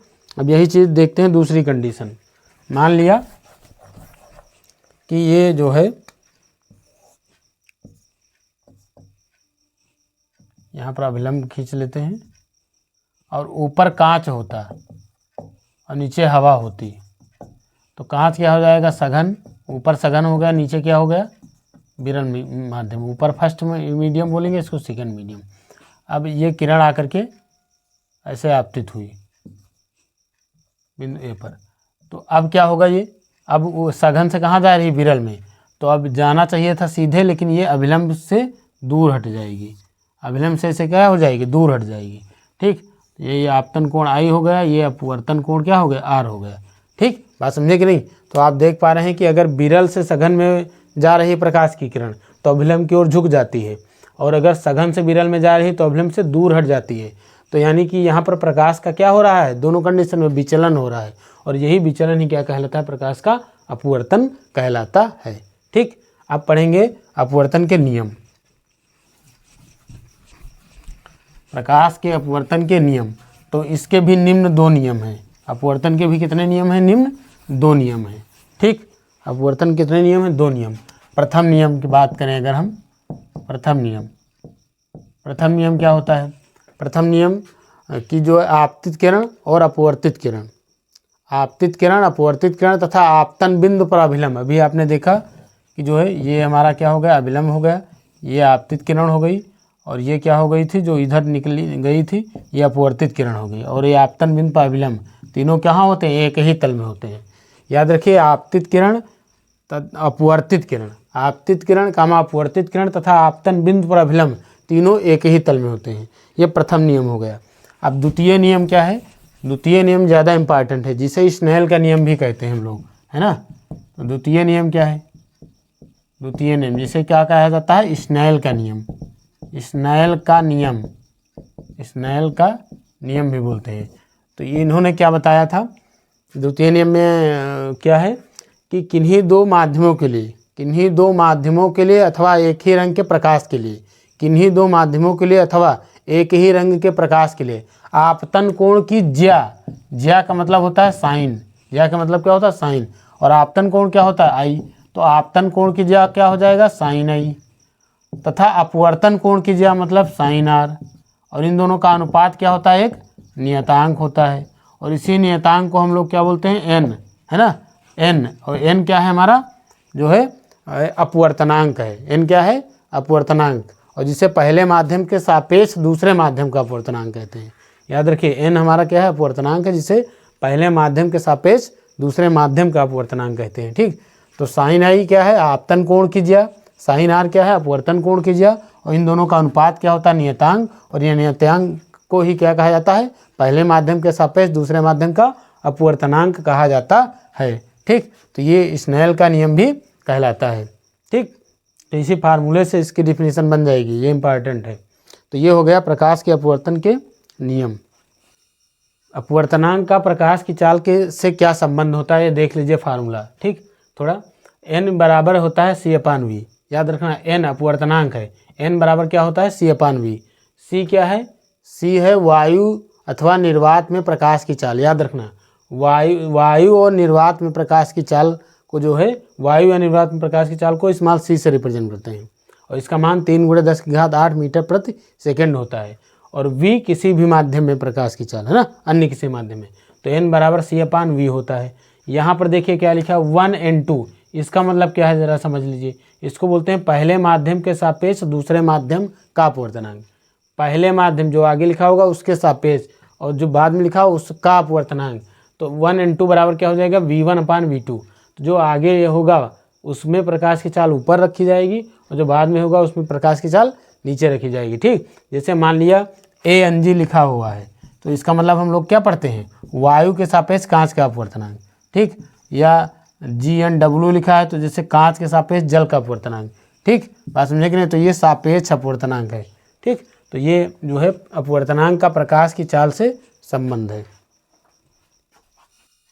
अब देखिए लेंस क्या होता है। अगला टॉपिक हमारा है लेंस। ठीक, तो लेंस क्या है, तो लेंस एक ऐसा समांग पारदर्शी माध्यम, ब्रैकेट में लिख देना जैसे कांच।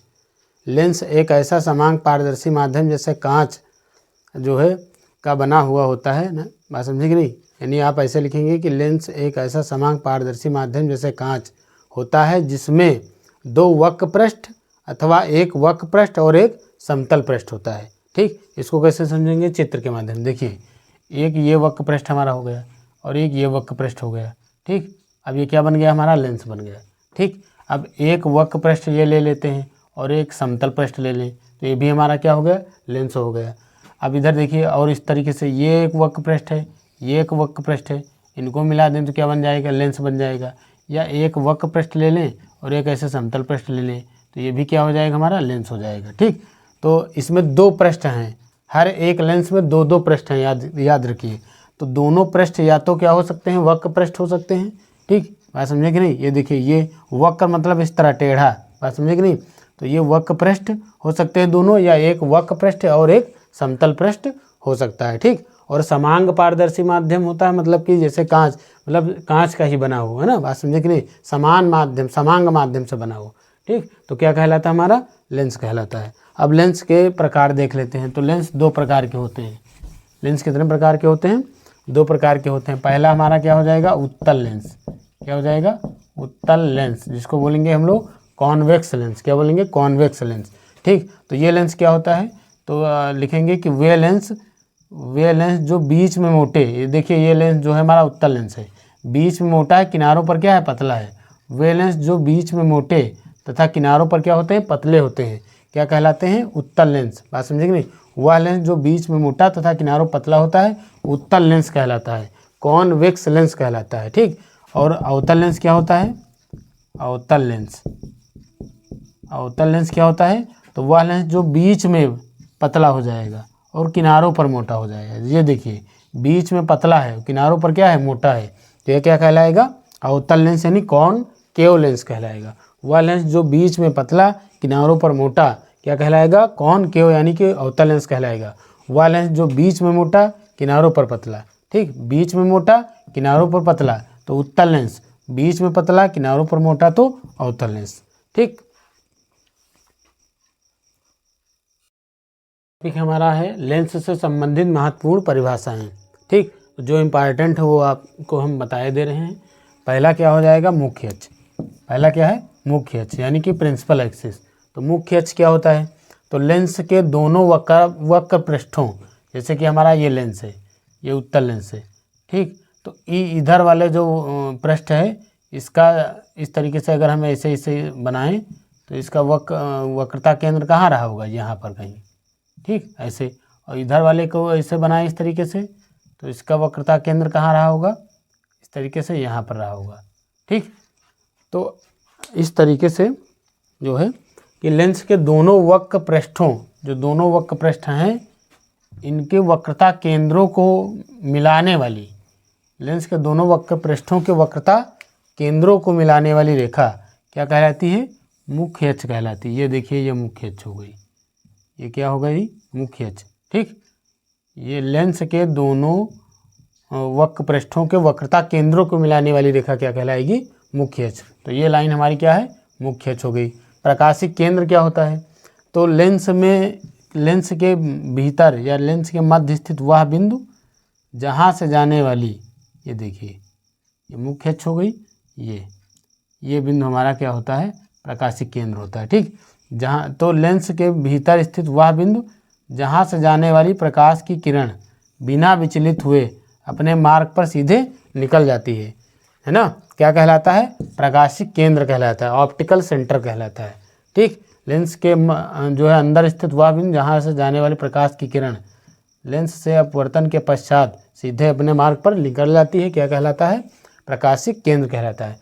अब बात करते हैं फोकस क्या है, मुख्य फोकस या फोकस क्या है। तो इसकी पहले परिभाषा सुन लीजिए। परिभाषा क्या होती है कि लेंस की मुख्य अक्ष के समांतर आने वाली प्रकाश की किरणें, लेंस की मुख्य अक्ष के समांतर आने वाली प्रकाश की किरणें लेंस से अपवर्तन के पश्चात जिस बिंदु पर जाकर मिलती हैं या जिस बिंदु से आती हुई प्रतीत होती हैं, उस बिंदु को क्या कहते हैं हम लोग, लेंस का मुख्य फोकस अथवा लेंस का फोकस कहते हैं। इसको जरा चित्र के माध्यम से समझिए। ये देखिए अलग अलग बना देते हैं। पहले उत्तल लेंस की अगर हम बात करें, ये मुख्य अक्ष हो गई। अब इस तरीके से समांतर किरणें अगर आ रही हैं, उत्तल लेंस पर क्या आ रही हैं, समांतर किरणें। ठीक, तो अपवर्तन के बाद ये क्या हो जाएंगी, एक बिंदु पर मिल जाएंगे इस तरीके से। ठीक, यहाँ पर, और यही गुण इसका अभिसारी गुण है। ठीक, बात समझे कि नहीं। तो लेंस में अगर बात करें तो कौन सा लेंस होता है, अभिसारी। अभिसारी कौन होता है, उत्तल लेंस। लेकिन दर्पण में अभिसारी कौन था, अवतल दर्पण। ठीक, याद रखिएगा बहुत सारी चीज़ें ऐसी हैं जो वहाँ पर दर्पण में अवतल दर्पण काम कर रहा था, जैसे यहाँ पर उत्तल जो है लेंस काम करेगा। ठीक, बात समझे कि नहीं। और वहाँ जो उत्तल दर्पण जिस तरह काम कर रहा था, यहाँ अवतल लेंस उस तरीके से काम करेगा। ठीक, तो ये देखिए, तो इस बिंदु को ही क्या कहते हैं हम लोग, फोकस बोलेंगे। ठीक, या ये तो उत्तल लेंस में हो गया। अगर अवतल लेंस की बात करें अगर हम, तो ये किरणों को फैलाता है। अवतल लेंस किरणों को क्या करता है, फैला देता है, जिसे हम लोग क्या बोलते हैं, अपसारी लेंस भी बोलते हैं। ठीक, इनका जो गुण है फैलाने का गुण, यही क्या है, अपसारी गुण है ना। ये क्या हो गया, मुख्य अक्ष। अब इसके समांतर जो किरण आएगी ऐसे, ये इस तरीके से समांतर है ना, तो ये क्या करेगा, फैला देगा। ऐसे क्या कर देगा, इनको फैला देगा। ठीक, तो अगर इनको पीछे हम बढ़ाएं तो ऐसा लगता है कि एक बिंदु से आती हुई नज़र आ रही है। इस बिंदु को क्या बोलेंगे हम लोग, फोकस बोलेंगे। क्या बोलते हैं, फोकस बोलते हैं। ये उत्तल लेंस हो गया तुम्हारा, उत्तल लेंस हो गया। ये क्या हो गया, अवतल लेंस हो जाएगा। ठीक, ये उत्तल लेंस हो गया, वो क्या हो गया, अवतल लेंस हो गया। ठीक, तो किस लेंस को अभिसारी लेंस बोलते हैं, अभिसारी उत्तल लेंस को, और अवतल लेंस को अपसारी बोलते हैं। ठीक, अभिसारी मतलब एक बिंदु पर इकट्ठा करना किरणों को, अपसारी मतलब फैला देना। ठीक, तो ये हो गया हमारा फोकस। अब ये जो लेंस का फोकस होता है वो दो प्रकार के होता है। ठीक, बात समझे कि नहीं। फोकस लेंस में दो प्रकार के होते हैं, एक प्रथम फोकस होता है, एक द्वितीय फोकस होता है। तो अब हम दोनों के लिए अलग अलग पढ़ेंगे, दोनों के लिए अलग अलग पढ़ेंगे। ठीक, दोनों के लिए आगे बात करेंगे उत्तल तथा अवतल लेंस का प्रथम फोकस। ठीक, अब उत्तल लेंस का प्रथम फोकस क्या होता है, तो उत्तल लेंस के मुख्य अक्ष पर स्थित वह बिंदु, उत्तल लेंस की मुख्य अक्ष पर स्थित वह बिंदु जहाँ से चलने वाली, देखिए उत्तल लेंस है ये, इसकी मुख्य अक्ष पर स्थित वह बिंदु जहाँ से चलने वाली प्रकाश की किरणें लेंस से अपवर्तन के बाद मुख्य अक्ष के क्या हो जाती हैं, समांतर हो जाती हैं। उत्तल लेंस का प्रथम फोकस F1 कहलाता है। ठीक, उत्तल लेंस के मुख्य अक्ष पर स्थित वह बिंदु जहाँ से चलने वाली प्रकाश की किरणें लेंस से अपवर्तन के पश्चात मुख्य अक्ष के समांतर हो जाती हैं, उत्तल लेंस का प्रथम फोकस F1 कहलाता है। अवतल लेंस की बात करें तो अवतल लेंस में क्या होता है कि अवतल लेंस की मुख्य अक्ष पर स्थित वह बिंदु जिसकी ओर जाने वाली प्रकाश की किरणें, जिसकी ओर जाने वाली प्रकाश की किरणें लेंस से अपवर्तन के पश्चात मुख्य अक्ष के समांतर हो जाती हैं, उत्तल लेंस का प्रथम फोकस F1 कहलाता, अवतल लेंस का प्रथम फोकस F1 कहलाता है। ठीक, अवतल लेंस की मुख्य अक्ष पर स्थित वह बिंदु जिसकी ओर जाने वाली प्रकाश की किरणें लेंस से अपवर्तन के पश्चात मुख्य अक्ष के समांतर हो जाती हैं, अवतल लेंस का प्रथम फोकस F1 कहलाता है। ठीक, आगे देखेंगे उत्तल तथा अवतल लेंस का द्वितीय फोकस F2। उत्तल तथा अवतल लेंस का द्वितीय फोकस f2। अब उत्तल लेंस का द्वितीय फोकस क्या होता है? तो उत्तल लेंस में मुख्य अक्ष के समांतर, देखिए मुख्य अक्ष के समांतर आने वाली प्रकाश की किरणें लेंस से अपवर्तन के पश्चात जिस बिंदु पर आकर मिलती हैं उस बिंदु को उत्तल लेंस का द्वितीय फोकस कहते हैं, है ना। मुख्य अक्ष के समांतर आने वाली प्रकाश की किरणें लेंस से अपवर्तन के पश्चात जिस बिंदु पर आकर मिलती हैं उस बिंदु को उत्तल लेंस का द्वितीय फोकस f2 बोलते हैं, ठीक। बाकी अवतल लेंस में देखिए मुख्य अक्ष के समांतर आने वाली प्रकाश की किरणें लेंस से अपवर्तन के पश्चात जिस बिंदु से आती हुई प्रतीत होती हैं उस बिंदु को अवतल लेंस का द्वितीय फोकस कहते हैं। अब अगला टॉपिक हमारा है फोकस दूरी, ठीक। तो लेंस में सारी दूरियां कहाँ नापी जाती हैं? कहाँ से? प्रकाशिक केंद्र से नापी जाती हैं। तो लेंस के फोकस और प्रकाशिक केंद्र के बीच की दूरी क्या कहलाती है? लेंस की फोकस दूरी कहलाती है, ठीक। लेंस के प्रकाशिक केंद्र और मुख्य फोकस के बीच की दूरी क्या कहलाती है? जो है लेंस की फोकस दूरी कहलाती है। इसे स्मॉल f से प्रदर्शित करते हैं, ठीक। अगला टॉपिक हमारा है उत्तल लेंस द्वारा प्रतिबिंब का बनना, ठीक। उत्तल लेंस द्वारा, जैसे हमने दर्पण में अवतल दर्पण द्वारा 6 प्रकार के प्रतिबिंब देखे थे, ठीक उसी प्रकार से उत्तल लेंस द्वारा भी प्रतिबिंब 6 टाइप के बनेंगे, ठीक। सबसे पहली कंडीशन है जब वस्तु कहाँ रखी हो? अनंत पर रखी हो, यानी अनंत पर स्थित हो, ठीक। तो आपको पता है अनंत पर का कहाँ बनता है? फोकस पर। तो देख लीजिए ऐसे बनाएंगे, ये हमारा उत्तल लेंस हो गया, ये क्या हो गया? प्रकाशिक केंद्र हो गया, ठीक। इसका f1 कहाँ होगा? इधर, और f2 कहाँ होगा? इधर हो जाएगा, ठीक। अब देखिए एक किरण जो कि कैसे आएगी, नहीं वस्तु कहाँ रखी है? पहले वस्तु रख देते हैं। वस्तु हमारी कहाँ? ए बी अनंत पर स्थित है, ठीक। वस्तु कहाँ है? अनंत पर है। वस्तु कहाँ रखी है? अनंत पर। तो अनंत से आने वाली किरणें क्या होती हैं? समांतर होती हैं। तो इस तरीके से अनंत से किरणें आ रही, और ये कहाँ पर आकर मिलेंगी? द्वितीय फोकस इधर f2 पर आकर के मिलेंगे, ठीक। तो यहाँ पर अनंत पर रखी वस्तु ए बी का प्रतिबिंब a डैश b डैश कहाँ बन जाता है? इधर द्वितीय फोकस f2 पर बनता है। और याद रखिए कि यह प्रतिबिंब वस्तु से बहुत छोटा, लगभग बिंदु आकार का होता है। वस्तु से बहुत छोटा बनता है, वास्तविक बनता है और उल्टा बनता है। छोटा बनता है, वास्तविक बनता है और जो है उल्टा बनता है, ठीक। अगली कंडीशन है जब वस्तु अनंत तथा 2f1 के मध्य रखी हो, ठीक। तो देखिए ये उत्तल लेंस हो गया,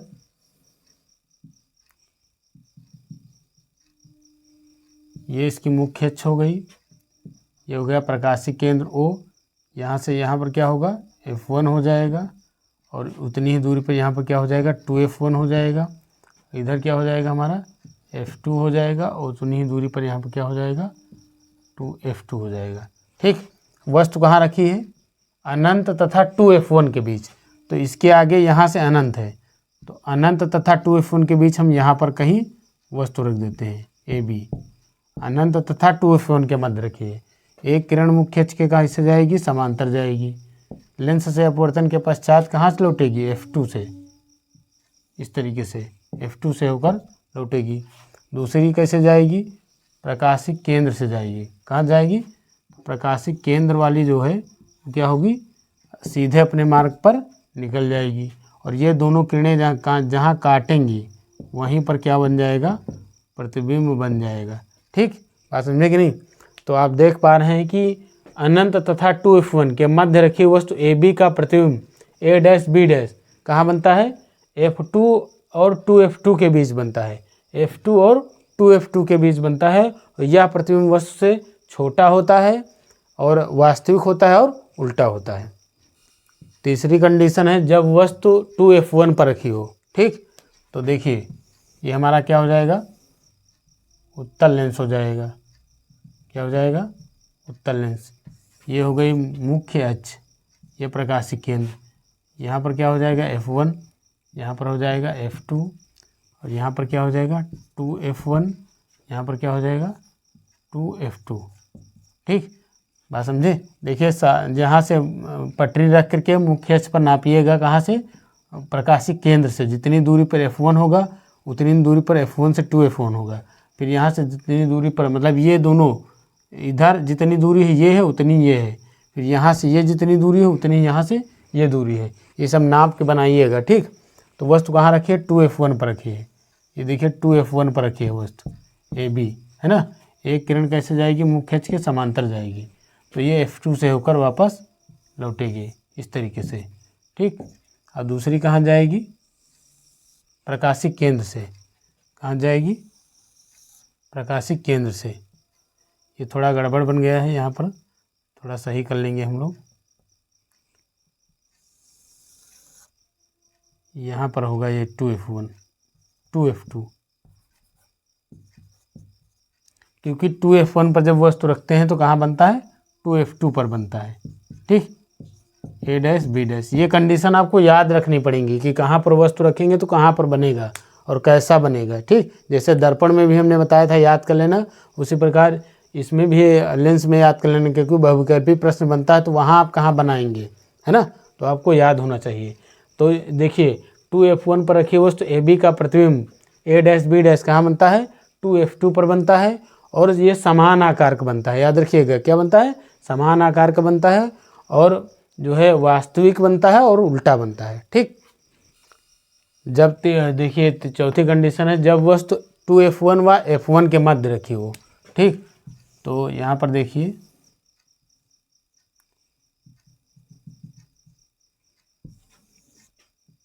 प्रकाशिक केंद्र हो गया, ये F1 हो गया, ये हो गया आपका 2F1, यहाँ पर क्या हो जाएगा F2, और यहाँ पर क्या हो जाएगा 2F2 हो जाएगा। ठीक, तो F1 और 2F1 के मध्य रखी है वस्तु, AB है जो कि F1 और 2F1 के मध्य रखी है। एक किरण मुख्य अक्ष के समांतर जाएगी, ये कहाँ से लौटेगी, F2 से होकर लौटेगी इस तरीके से। एक कहाँ जाएगी, प्रकाशिक केंद्र से जाएगी। ये देखिए ये कहाँ जा रही है, प्रकाशिक केंद्र से जा रही है।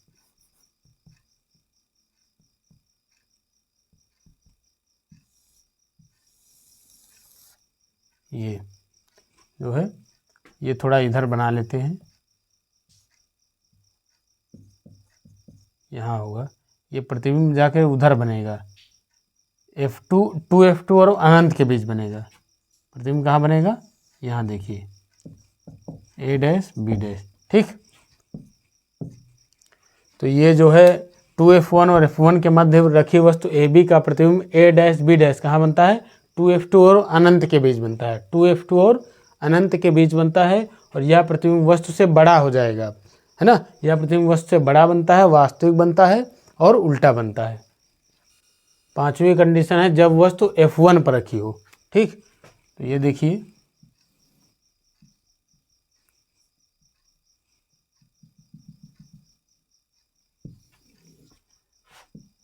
ये जो है प्रकाशिक केंद्र हो जाएगा, ये F1 हो गया, 2F1 हो जाएगा, इधर क्या हो जाएगा F2 हो जाएगा, ये क्या हो जाएगा 2F2 हो जाएगा।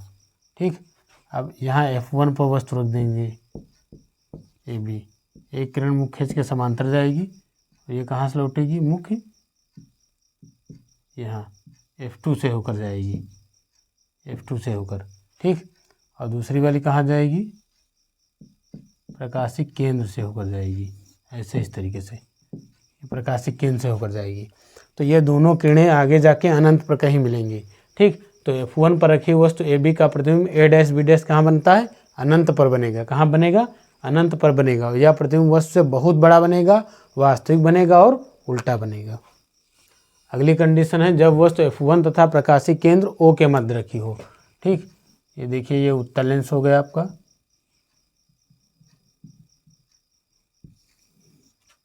ये हो गया प्रकाशिक केंद्र O। यहाँ पर क्या हो जाएगा F1, यहाँ पर हो जाएगा 2F1, यहाँ पर क्या हो जाएगा F2, यहाँ पर क्या हो जाएगा 2F2 हो जाएगा। अब ये F1 और प्रकाशिक केंद्र है ना, यहाँ पर हम वस्तु रख देते हैं AB। अब एक किरण मुख्य अक्ष के समांतर जाएगी, ये कहाँ से लौटती है, फोकस से लौटेगी। कहाँ से लौटेगी, फोकस से ऐसे लौटेगी। ठीक, दूसरी किरण कहाँ जाएगी, प्रकाशिक केंद्र से होकर जाएगी। ठीक, ऐसे इस तरीके से।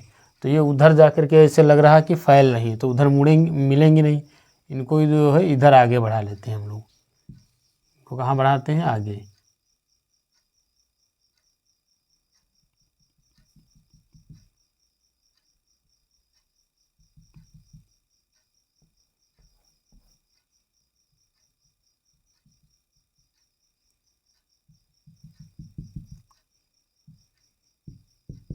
ए डैश बी डैश, इस तरीके से प्रतिबिंब ये जो है बनेगा, है ना। तो यहाँ पर क्या लिखेंगे कि F1 और प्रकाशीय केंद्र O के मध्य रखी वस्तु AB का प्रतिबिंब A डैश B डैश कहाँ बनता है, लेंस की ही ओर बनता है, मतलब इधर बाईं ओर बनता है ना, बाईं ओर बनता है। क्या लिखेंगे, बाईं ओर बनता है। और जो है यह प्रतिबिंब वस्तु से बड़ा बनता है और आभासी और सीधा बनता है। तो यही कंडीशन है जिसमें वह प्रतिबिंब क्या होता है, उत्तल लेंस में जो है प्रतिबिंब वस्तु से बड़ा होता है और आभासी होता है। मतलब बड़ा तो कई कंडीशन में होता है, लेकिन इस कंडीशन में आभासी और सीधा होता है। ठीक, तो जब वस्तु, याद रखिएगा, जब वस्तु कहाँ रखी हो, F1 व प्रकाशीय केंद्र O के मध्य रखी होगी तो उसका प्रतिबिंब बाईं ओर बनेगा, है ना। और कैसा बनता है, बड़ा बनता है और आभासी और तथा सीधा बनता है। अब बढ़ेंगे आगे हम लोग अवतल लेंस द्वारा प्रतिबिंब का बनना। क्या देखेंगे, अवतल लेंस द्वारा। तो इसके द्वारा दो ही कंडीशन होती हैं, जब वस्तु अनंत पर रखी हो, पहली कंडीशन, जब वस्तु अनंत तथा प्रकाशीय केंद्र के बीच जो है कहीं पर भी रखी हो, है ना। तो देखिए यहाँ पर ये हमारा क्या हो जाएगा, अवतल लेंस हो जाएगा। क्या हो गया, अवतल लेंस। ये इसकी मुख्य अक्ष हो गई। ठीक, ये हो गया इसका प्रकाशीय केंद्र। यहाँ पर क्या हो जाएगा, फोकस। अब जो है अनंत पर कहीं वस्तु रखी है, कहाँ रखी है वस्तु, अनंत पर रखी है। ठीक, तो अनंत से किरणें कैसे आएंगी, समांतर आएंगी। ठीक, अब ये क्या कर देगा, फैला देगा ऐसे। तो पीछे बढ़ाने पर ये इस तरीके से यहाँ पर आके मिलेंगी। ठीक, कहाँ आकर मिलेंगी, यहाँ पर। ये हमारा क्या हो जाएगा, यहीं पर प्रतिबिंब बन जाएगा। क्या बन जाएगा, प्रतिबिंब बन जाएगा।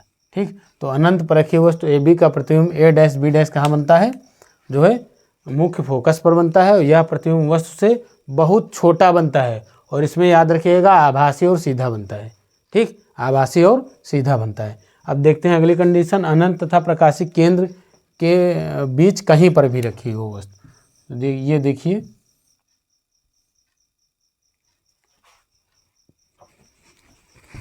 अनंत तथा प्रकाशीय केंद्र के बीच कहीं भी वस्तु रखी हो।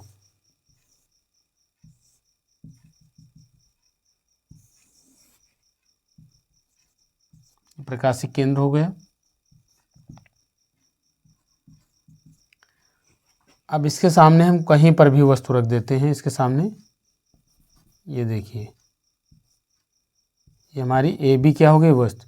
अब एक किरण मुख्य अक्ष के समांतर जाएगी तो ये फैला देगा इसे, लेकिन पीछे बढ़ाने पर ऐसा लगेगा कि ये कहाँ से आ रही हैं, मुख्य फोकस से आ रही हैं ऐसे। और दूसरी कैसे जाएगी, ऐसे, इस तरीके से। ठीक, तो ये क्या हो जाएगा, ये सीधे अपने मार्ग पर निकल जाएगी। ठीक, ये थोड़ी टेढ़ी हो गई है, इसको सही कर लेते हैं।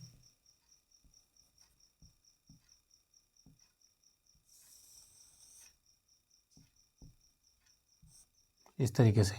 तो प्रकाशिक केंद्र से जाने वाली जो किरण है वो क्या हो जाएगी, सीधे अपने मार्ग पर निकल जाती है। तो इस कंडीशन में देखिए प्रतिबिंब कहाँ बन जाएगा, ये प्रतिबिंब बन जाएगा A डैश B डैश। मतलब प्रतिबिंब कहाँ बन जाएगा, मुख्य फोकस और प्रकाशिक केंद्र के मध्य बनता है। अब इसके सामने चाहे जहाँ आप वस्तु रखिएगा, चाहे जहाँ लेंस के सामने कहीं भी आप रखिए वस्तु, तो वो कहाँ बनेगा, सदैव प्रकाशिक केंद्र और फोकस, मुख्य फोकस के बीच बनता है। और यह प्रतिबिंब वस्तु से छोटा होता है, आभासी होता है और सीधा होता है। ठीक, अगला टॉपिक हमारा है लेंस सूत्र। तो लेंस सूत्र क्या होता है, 1/f = 1/v - 1/u। ठीक, बात समझे कि नहीं। जैसे हमने दर्पण का फार्मूला देखा था तो उसमें प्लस था, लेकिन यहाँ लेंस फार्मूले में क्या हो जाएगा, माइनस हो जाएगा। यहाँ f क्या है, लेंस की फोकस दूरी है, और v क्या है, प्रकाशिक केंद्र से प्रतिबिंब की दूरी है, और u क्या है, प्रकाशिक केंद्र से वस्तु की दूरी। ठीक, u हमेशा निगेटिव लिया जाएगा। ठीक, और उत्तल लेंस के लिए याद रखना, उत्तल लेंस के लिए, जैसे हमने उत्तल दर्पण के लिए देखा था f का मान क्या था, पॉजिटिव, उसी प्रकार उत्तल लेंस के लिए भी f का मान पॉजिटिव होगा और अवतल लेंस के लिए f बराबर क्या हो जाएगा, निगेटिव हो जाएगा। ठीक, उत्तल लेंस के लिए f का मान धनात्मक होगा, अवतल लेंस के लिए f का मान क्या हो जाएगा, ऋणात्मक हो जाएगा। तो ये हमारा लेंस फार्मूला हो गया। ठीक, अब आवर्धन देख लेते हैं।